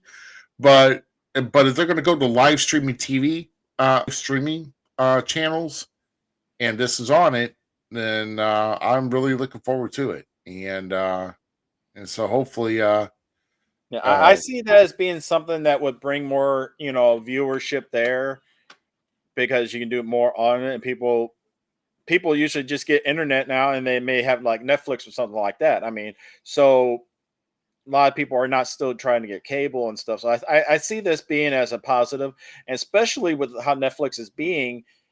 If the network moves to that, I because Peacock sucks.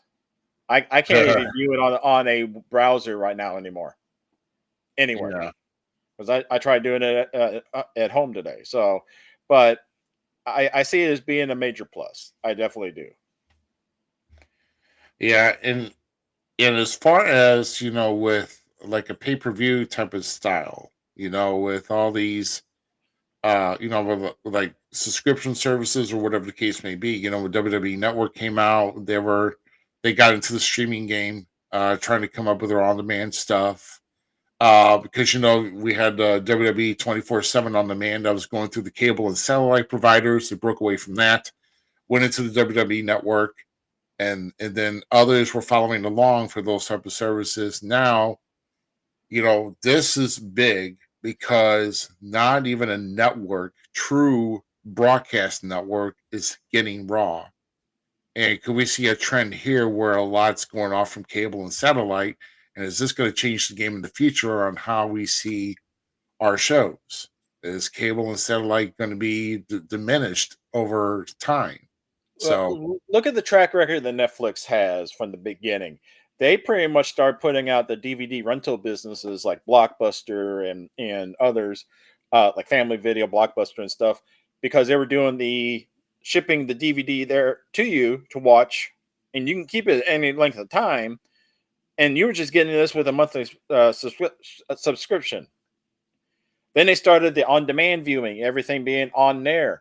And then they started making their own shows or having strictly Netflix content like Cobra Kai, like Masters of the Universe, the new one. There's all kinds of stuff that they're bringing people there. I mean, heck, it was even Netflix was the one that was housing Orange is the New Black.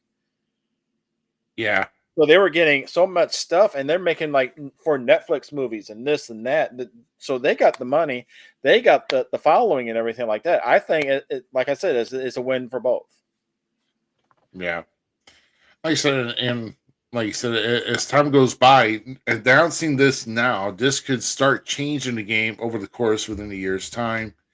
And then, of course, they're going to prepare to make sure um, that the servers are going to be able to handle this. And who knows? I mean, like I said, this is going to go to a large market. Um, going on to Netflix, knowing how large Netflix is, and seeing how that is. And yeah, this could be definitely could be positive in years to come. For I mean, with a 10-year deal, oh my gosh, a 10-year deal to But broadcast Raw, which means at that point, Raw would be on the air for 42 years, dude. 42 years for Monday Night Raw. I mean, it's already its longest episodic program in history, and now they're going 10 more years. I mean, holy cow, dude. I mean, just now, blows my mind. here's a major question though with that. As of right now, if you have the WWE Network, you get the pay-per-views. As I'm still going to call them, I'm not going to call them premium live events or Yeah, whatever. I got you. Um, do you still get that with the Netflix stuff when it moves over there, or do they make it to where you got to pay a little bit extra just for some of those? Well, that's going to have to apply for extra companies too. Yeah. Um, well, let me just say about the hand here. The only negative thing I have for Netflix here is doing the extra charge per profile and everything else, which is hideous and ludicrous. Don't like it. You guys are already charging enough, and if you're going to charge more for that, maybe maybe that's where they're losing their money with all these other services. But remember, though, that Peacock will still be available in the US for all the other on-demand stuff and everything else, unless anything changes in the meantime. So, like I said, things could change down the road, but that's how it is right now, unless they come up with a different deal for an add-on. in the U.S. But right now in the United States, you're still going to be going to Peacock for your on-demand stuff and for your premium live events or your pay-per-views, whatever. That's still happening. Okay, so, but yeah, we'll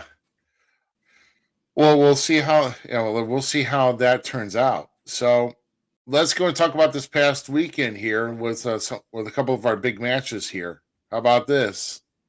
Bayley winning the Women's Royal Rumble, outlasting, entering at number 3 in the Rumble, lasting 63 minutes, 3 seconds, a new Rumble appearance record.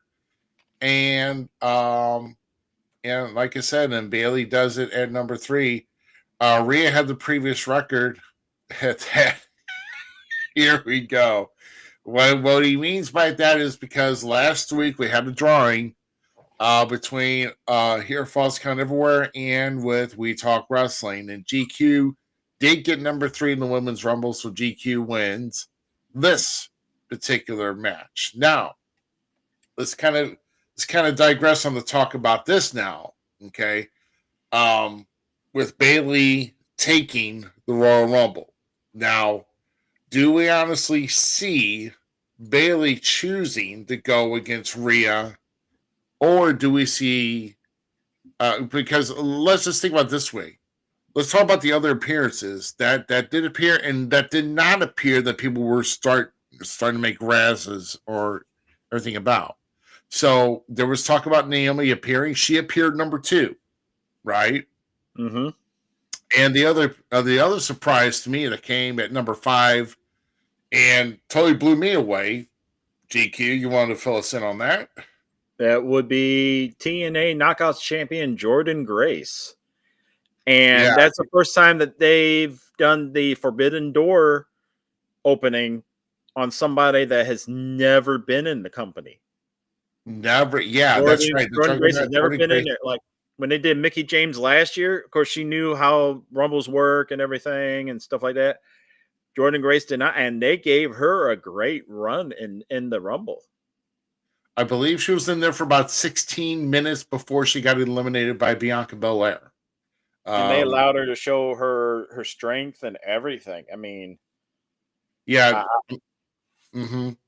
Jordan, I'll tell you what, a lot of people give her hell for the way she's built, but I'll tell you what, she puts in the work for bodybuilding, not only that, but also for powerlifting. I mean, it's not just to look for her.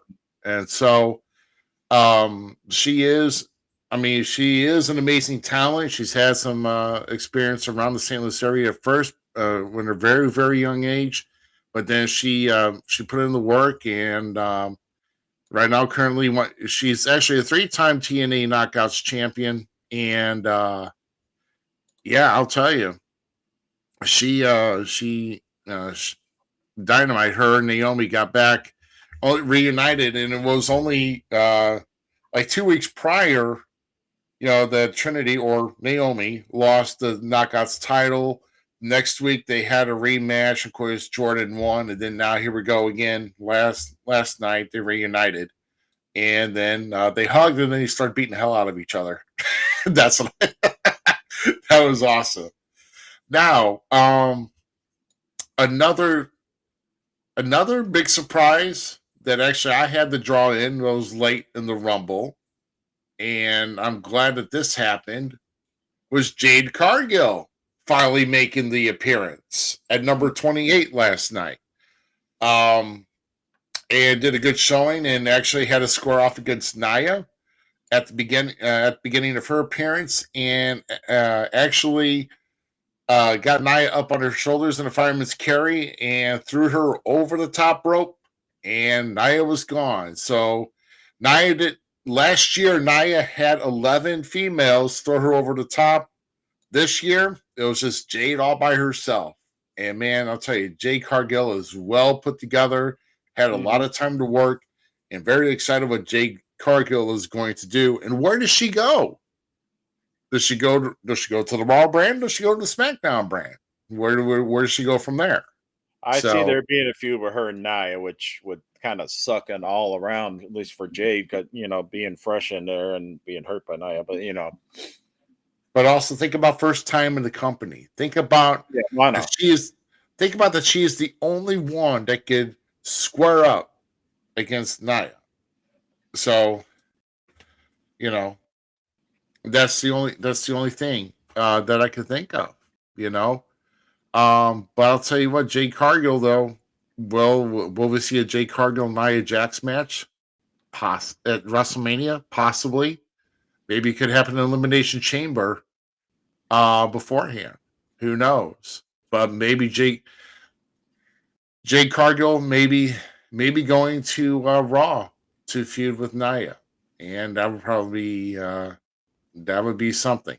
Mhm. So, but Bailey outlasted them all. Actually, Jade Cargill was the second to last one eliminated. Thanks to Liv Morgan and Bailey on their double team. And then Bailey quickly kicked Liv Morgan while she was out on the apron after she had went over the top rope. And Bailey wins, goes to WrestleMania. So, still begs the question that I deferred to earlier. Where do you see this going? Do you see her? So, yeah, we didn't talk about who everybody's talking about. Oh, she's going to come back. Oh, she's going to come back. Did not see no Sasha Banks at the Royal Rumble. So, do you still see Bailey backing away as being part of herself on her own entity? Well, and let's throw this out there for a second here. Yeah, Let's say Bailey doesn't decide yet, and then like who she's going to face, and then Damage Control starts to push her away, kind of similar to like Randy and Batista when they were both in Evolution, and you know they won the title shot or whatever, and trying to hopefully go for the other side or whatever. And at some point it boils down to she decides that she's going to face Damage Control, and they speed her down. Then who makes the save? You got Naomi at first, possibly, but then Sasha comes out. Okay. Yeah. So I mean, Sasha did not come back at first, and Sasha didn't come back at first. So I mean, like I said, she's probably not going to choose right away. You know, that's why I would think here she's not going to choose right away, and so we're going to see because tomorrow night a lot could happen. Tomorrow night's going to be from Tampa for Raw. And there's going to be a lot that's possibly going to be happening, including we're going to talk about this as well. There we go. And did I not call this? That Cody Rhodes was going to be a back-to-back winner of the Royal Rumble? Yes, I didn't get Cody as a draw. In fact, Austin Cage got number 15, which is what Cody drew. Austin Cage being from We Talk Wrestling. So, once again, we're at a draw for a contest. So, and actually, the last person in was Punk, and I think GQ, he actually had number 27. You had Punk, and you didn't pull through, but that's all right. Guess you can't win them all. So, now, this was a point I believe that was going, it wasn't actually right to the sign, but it was right to the skybox where were both the world champion and the undisputed WWE Universal Champion were sitting and it could join skyboxes. So where was he pointing to? A lot of sources were pointing, said that he was pointing to Roman Reigns, which, like I said, Punk did not need to win this Rumble, even though he did come to the runner-up, which is also going to give him his case to challenge Seth at WrestleMania. So we're still going to get Punk versus Rollins, I still say. But once again, I say here, Cody points to Roman. Cody's deferring off from Raw to go to SmackDown to try to finish his story. And he's going to continue his story on SmackDown. So I'm pretty sure that we're not going to be seeing much of Cody Rhodes on Raw much longer, at least from this point forward. Your thoughts on that? Yeah, I mean, I don't, because he already had the match with Seth. I think it'd be with the better title match, especially with Seth being hurt. I mean, with Roman.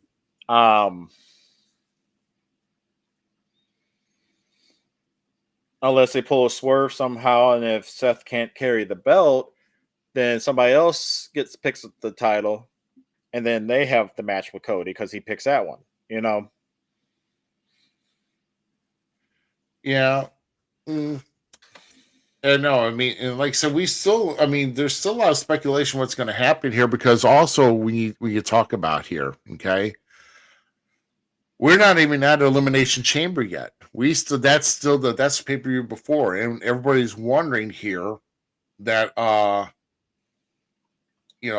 does that, I mean, are we going to have something happen beforehand? I mean, obviously Cody's going to want the title shot at WrestleMania, so we're not going to see anything there. So, which also tells me here that this whole Rock. Now, this is what I'm showing here. That this is not going to happen. Rock versus Reigns versus Rhodes at WrestleMania. Why does The Rock need to be in the WWE title picture? He does not need to be. Okay. Which, by the way, The Rock announced himself as part of the TKO board last Tuesday as well. So there was a big announcement here from WWE and TKO and everything else. So The Rock is now part of the board at TKO with those parent companies. So he's going to bring a lot to the table there. Which also means, did you and I have that discussion saying, well, that's what Rock meant in his promo on Raw a few weeks ago? No, that was said in the locker room last night. I mean, yeah, but I don't think so on that. I still think he's going to go after Roman somehow. Yeah, because I'm gonna say that's kind of a cheesy way to put a twist on somebody's moniker, and you're actually going to, because it's like if he was actually head of the table, he'd be at a higher position at TKO, because that's not head of the table where he's just on the board. He's not on the board. So if anything happens, okay, you want a superstar matchup, okay, you're still going to, but like I said, Reigns has already announced he's not going to be in an Elimination Chamber. So does Rock even get any part of WrestleMania at all? Does Rock even go down to Perth at all? So we're still banging with that question here. Where in the world does this all go? Where does this all lead to? Because with The Rock making that announcement, he's got everybody in the freaking stir and a clatter wondering what the heck goes on. Okay. So, I don't know. Do we see Rock in the ring again by WrestleMania? At this point, I don't know where Rock and Roman would be at this. I don't. To me, I don't think Rock's going to make it into the ring by WrestleMania. To me, I don't think so. Because you can't take away Roman's. You can't put him in the picture with. Now, if it's a triple threat, I'll eat my words. But I don't think it's going to happen. It just don't seem right at all. So yeah, I don't know personally either. I mean, that's hard to read on this. Yeah. But that's the beauty of this business. I mean, if we knew how everything played out, would we still watch it? That's why you throw up so many scenarios. You don't know what thing is going to happen, how things are going to turn out. So that's why we do this. So, but congratulations to Cody Rhodes again. And like I said, just another good Rumble here. And like also another prediction that I've said here, as we're talking about Rock and Roman being up in the booth with the title, that did not change hands. He pinned AJ Styles, so Randy Orton and LA Knight stay strong. They were not even involved in the decision. Controversial call last night with Kevin Owens getting called for a disqualification, even though he did take away the brass knucks from Logan Paul, used them, and then left them on his hand. And the referee noticed that after the count of 2 and called for the DQ. So no title changes. like I said, at the Royal Rumble. So I'll tell you what, I should be playing DraftKings is what I should be playing so I can earn a little bit of extra money knowing all this stuff. So, but like I said, I had my hunch on Bailey, but I didn't make a complete call, but I did call Cody for this. And if I recall correctly, I think that was Bailey was one of the two that I picked on either winning it. It was her and Sasha that I was saying if she appeared. I knew they would not give it to Jade Cargill, again being new, because we've seen some of those pushes where they try to give them like, hey, their debut, the title win. Not Paige, she was with the company, but Gail Kim came in, won the title, and flopped, I thought, with that, So I see them building Jade more, and she's going to need the experience. I mean, they need to make sure that she's not going to be a prima donna, so to speak. In my opinion, I mean, out of everybody else, I would love to see some future matches where it's a title versus title, not for the titles on the line, but just those champions. Jordan Grace coming in facing somebody. Yeah, I mean that'd be good. I mean, if we can work together and find a way that it can work, then yeah, that'd be nice. That'd be very good. So spotlight here on Cody. Congratulations to Cody Rhodes. Once again, back-to-back winner, and kind of wondering how this is going to lead up to Elimination Chamber when we all wake up on Saturday, February 24th at 5 a.m. Central to go when it goes live. We're going to watch it as we're eating breakfast and having a cup of coffee. So at least I probably will. So anyway, caffeine-free Diet Coke. Yeah, let's also talk about this here real quick. We can't really. I mean, we could touch on. Well, we'll kind of brief over this here for just a bit, but Vince McMahon, of course, with more allegations coming out right now, and also effectively, at least eventually, making him resign from the TKO group. So a former WWE employee filed a federal lawsuit last Thursday accusing executive Vince McMahon and another former executive of sexual misconduct, including offering her to a star wrestler for sex. There was a 67-page lawsuit from Janelle Grant, who worked in the company's legal and talent departments. Includes that allegations of McMahon forced her into a sexual relationship in order to keep her job. Also passed around pictures and photographs of two other men in a pornographic nature, which includes other WWE employees. A spokesman for McMahon said in a statement that he will vigorously defend himself. This lawsuit is replete with lies, obscene, made-up instances that never occurred, and a vindictive distortion of the truth, said his spokesman. After all this started, last late Friday evening, Nick Khan stated that Vince McMahon has tendered his resignation from the positions as TKO executive chairman and on the TKO board of directors. He will no longer have a role with TKO Group Holdings or WWE at all. So, yeah, I'll tell you what, it's kind of a weird business. Somehow in the entertainment industry, something like this could happen. And whether it be true or not, it's just a really ugly picture how this is brought up, because I'll tell you what, I really don't want the sports and entertainment world, when it comes to professional wrestling, having an outlook like this, but unfortunately we have to deal with it. But it's to me, I know there's been so many things that are just coming out, whether we hold how true they are and how much truth there is into them. Can't really put our stock into it until everything has been laid out and kind of presents itself. But that's kind of get your thoughts on this, GQ. Well, this effectively, I mean, you can technically count Hunter as part of the family, but this is now the first time in 50 plus years that there is not a McMahon in charge of the company at all with any power, because Shane's not there, Stephanie's not there, and Vince ain't there now. And I don't think Linda's been there for a while since she was doing the election stuff with whatever position, small business administration, whatever she did with the government.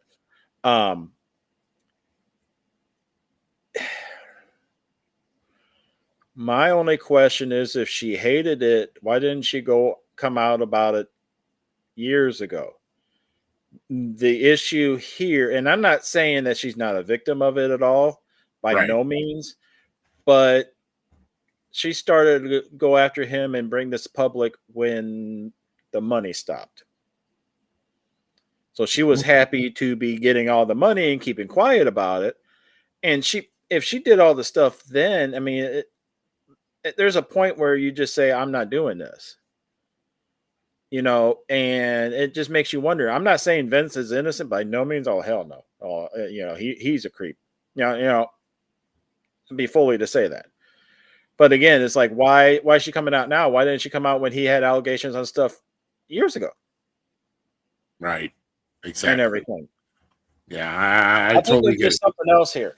And I'm not saying, that's a good business practice to do that with employees or anything like that. But there's also a time when if they were interested and willing,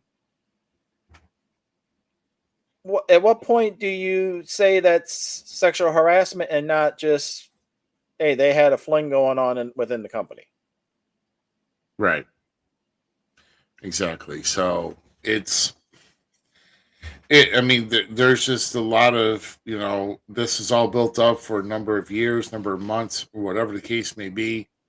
I don't know. They're just waiting for a track record to go through before they brought anything forward. But, like I said, was it a great job that she did not want to lose? Whether it be for benefits, whether it be for the money, and then she was threatened to have her job taken because of this. And I'm sorry, guys. No one should ever be put in that position, in that situation at all. Yeah. No, I agree 100% with that. It should not be. Not for like, hey, if you want to push, you get this, or if you want to keep your job, you got to do this or whatever. Oh, hell no. No. But again, it's like, how long did it go on where it's one of those things you got to look at is like, what was more money though? The leaving and getting paid to shut up, or what she was making there? I mean, that's the thing you got to look at. I'm definitely not trying to defend Vince whatsoever. I'm just being devil's advocate with this. It's like, right. You got to look at it from all points of view, because that's what the lawyers are going to do. They're going to tear into everything. It's like, why is she wait now? Why this and everything like that? I mean, we already know Vince has done a lot of stuff, but everybody in this world has done a lot of stuff they ain't proud of. I mean, and like the whole thing with hold on, there was somebody, I forgot who it was, but somebody was having an affair and was hiding it, and like, Bill Clinton. Yeah. They're saying because he lied under oath about basically cheating on his wife. Who would tell the truth about that if they did? In all honesty, maybe they would come forward later, but who wouldn't lie to protect stuff like that? And I don't want to make this a political talk whatsoever. I mean, I'm not saying he was good, bad president or anything like that. But again, he was relaxed. We know that with what was going on in the Oval Office with him. I mean, so it's like, why do they want to come out now with a lot of stuff? Now, the whole stuff with Weinstein and everything like that, or the pervert island that Epstein had and everything like that, all that stuff, that they definitely needed a fry with what they were doing. A lot of people like Scott Baio. That's true with Nicole Eggert when she was still a teen. 100%. Yeah, he's in the wrong for that. Yeah. I'm just wondering why people are waiting so much now for a lot of these allegations. Is it because, hey, it's all popular now? I mean, if they're doing it, they need help. They need to heal from it. 100% yes. But why is everything coming now? Like, why didn't she do this years ago when some of his first allegations were happening? Right. Like Exactly. everything with the Bill Cosby stuff. Yeah, one person came out, then everybody came out.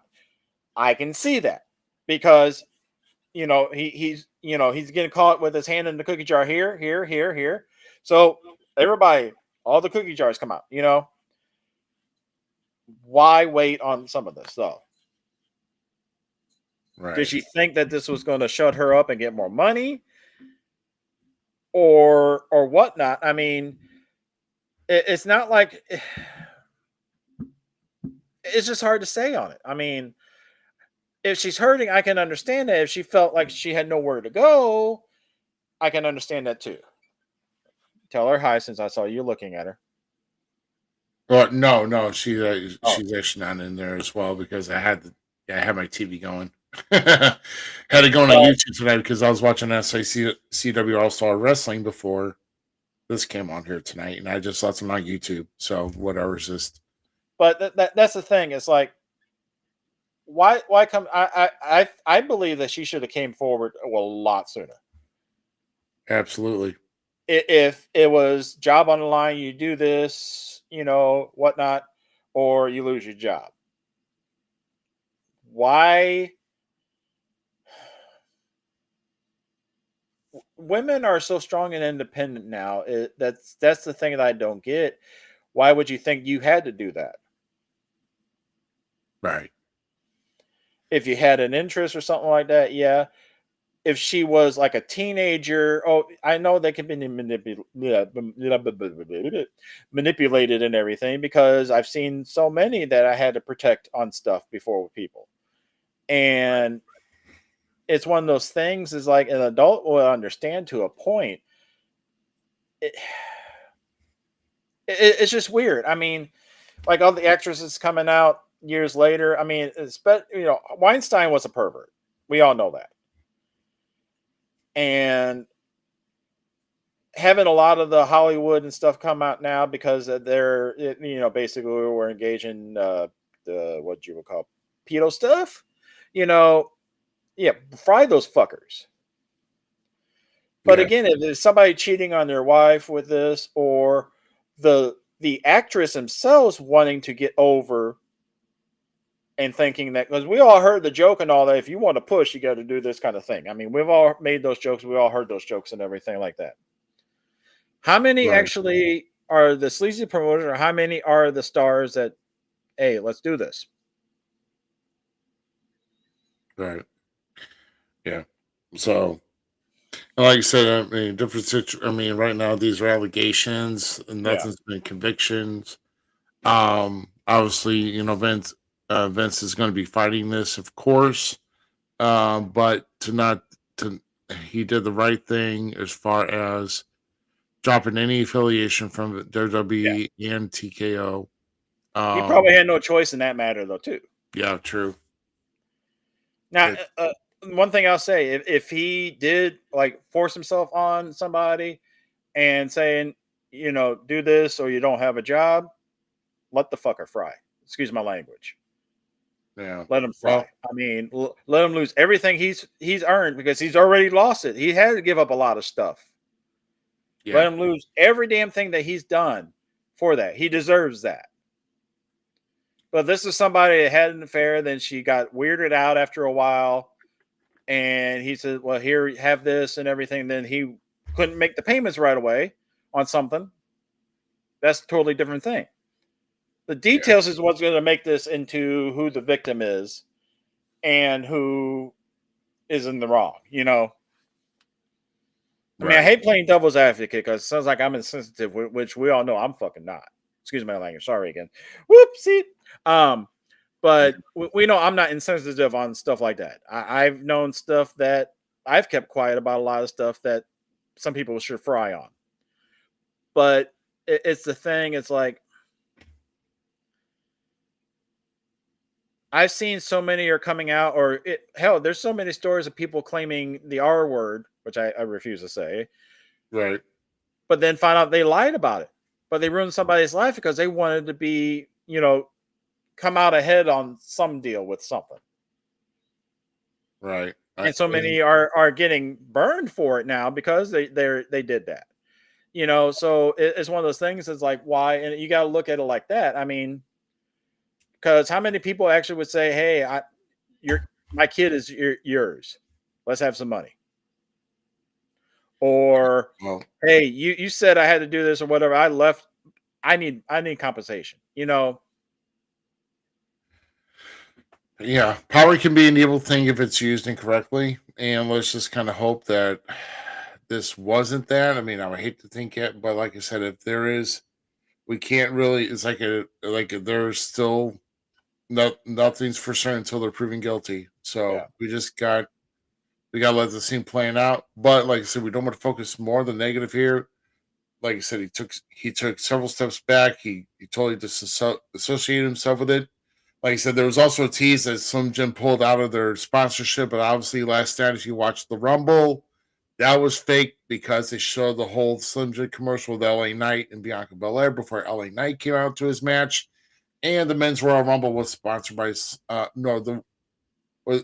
match itself was sponsored by Slim Jim. The Universal WWE heavyweight title match was sponsored by Slim Jim, and they had their billboards all over the place. Like I said, Cricket 5G was the sponsor of the Men's Royal Rumble, and I forgot who did the women's, but the women's had a sponsor too. So, Well, here's the thing to look at it though too. So that was wrong. Dirt sheets are getting this stuff and twisting it and everything like that, and whatnot. We know something that happened with somebody before the major stuff that he did do happened, where they took a private message that was posted somewhere else and put it out there, which caused a downward spiral on a lot of stuff with that career that he was trying to build at that place at that time, and making it seem like something totally wrong. And it was something that was supposed to be private to begin with.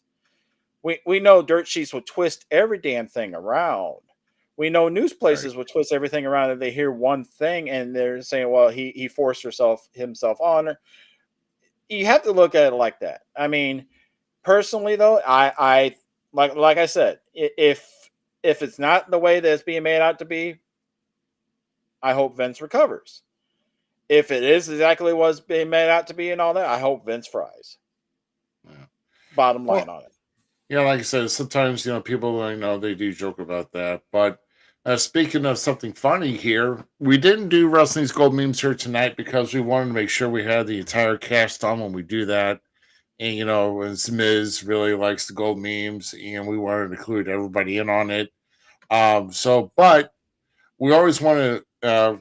We don't do this as much, but it's my intention here. If anybody else has a gold meme that you want to feature or you think it's funny, go ahead and send that pic or meme through our Facebook messenger at Falls Count Everywhere on Facebook, or you can email us at fallscounteverywhere@gmail.com.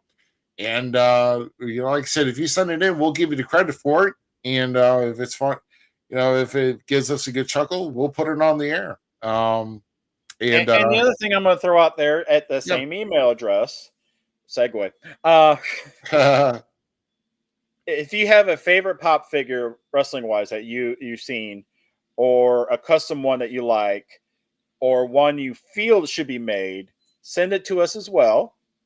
Because we're going to have a segment at one show sometime soon that talks about like all the stuff that hasn't been made yet, should be made, or that people like the best customs they've seen out there of stuff. But also, I want to do that with autographs as well. If you have a favorite autograph of yours, or somebody you wanted me to get something signed or whatever, send that in too. We'll have a discussion on that one day. That's right. Once again, anything that would pertain to the show, if it's something that you think that would be the pop figures, wrestling wise, your gold memes, or if there's any other type of material you think you'd like for us to cover, once again, you can either message us at Falls Count Everywhere on Facebook, or you can email us at fallscounteverywhere@gmail.com. we will definitely be getting that message, and we'll respond whenever we get the message here, and then we'll just take it from there. So, but I think that is all that we have for this week here, GQ. Once again, we handled the sales pretty good, and I know you made you got a chance to get some good a good piece of audio equipment, and we've actually heard some awesome reviews on how you're sounding this week. So excellent job. You sound like yeah. Unlike me, I mean, I still have something where I can still sound kind of like Barry White and all that, but I won't put myself like that. Go the other way. Go the other. You got to now. Go the other way. We represent the Lollipop Group. No, we won't do that either. There's our QR code right there. That'll take it to everywhere here to our link tree where we're at. Facebook, YouTube, Twitch, and of course X or Twitter. I have to check to see if our Instagram and you TikTok, may have to update some of them and everything, or make sure it's there. We do have Instagram pages and also TikTok pages as well. So make sure you're catching us, False Count Everywhere podcast. And of course, like I said, we are going. We still have plans on tentatively here to head down to Corning, Arkansas for Inhumane Championship Wrestling here this coming Saturday to be part of to kind of spread the word of our podcast, and also trying to get the good fans of Arkansas to kind of look to see where the top podcast is around, making their way around, and recognizing all the good wrestling, the hardworking men and women here. So, but man, no, it's we made Tyler laugh here with the pitch, so that's fun. But hey, you gotta be careful though. You can't make Tyler laugh too much, because he has those diapers that he wears and everything, So, all right. And you wanted me to do this One more time where I sound like Tyler Cooley on every Friday night at 7 p.m. on Facebook. You'll get Tyler Cooley sounding like this.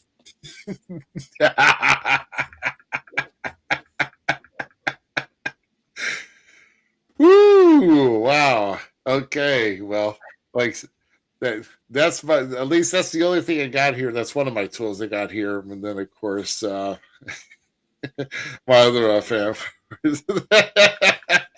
He didn't like that either. you idiot. Okay. Yeah. Sorry. I deserve that. I deserve that. So yes. Good night, everybody. So, for Mr. GQ and the absent, the Gem City Mouse and Miz, who I'm sure will be back here next week. I am Rough Cut Rick Ruby. We thank you very much for joining us here tonight for episode number 133 of the Falls Count Everywhere podcast. And of course, next week, we're going to have Luke Justice back here. All heart, no ego, third generation wrestler will be back to rejoin us here next week for episode number 134. Until then, it's GQ, it's Pepper, and it's myself, Rough Cut Rick Ruby, saying so long. Have a great week. We'll see you next month. Thanks again for tuning into tonight's episode of the Falls Counts Everywhere podcast. Don't forget our friends at the following: Keeping It Cool with Tyler Cooley, the Squared Ring podcast, and We Talk Wrestling. The Falls Counts Everywhere podcast is an LTX Enterprises production.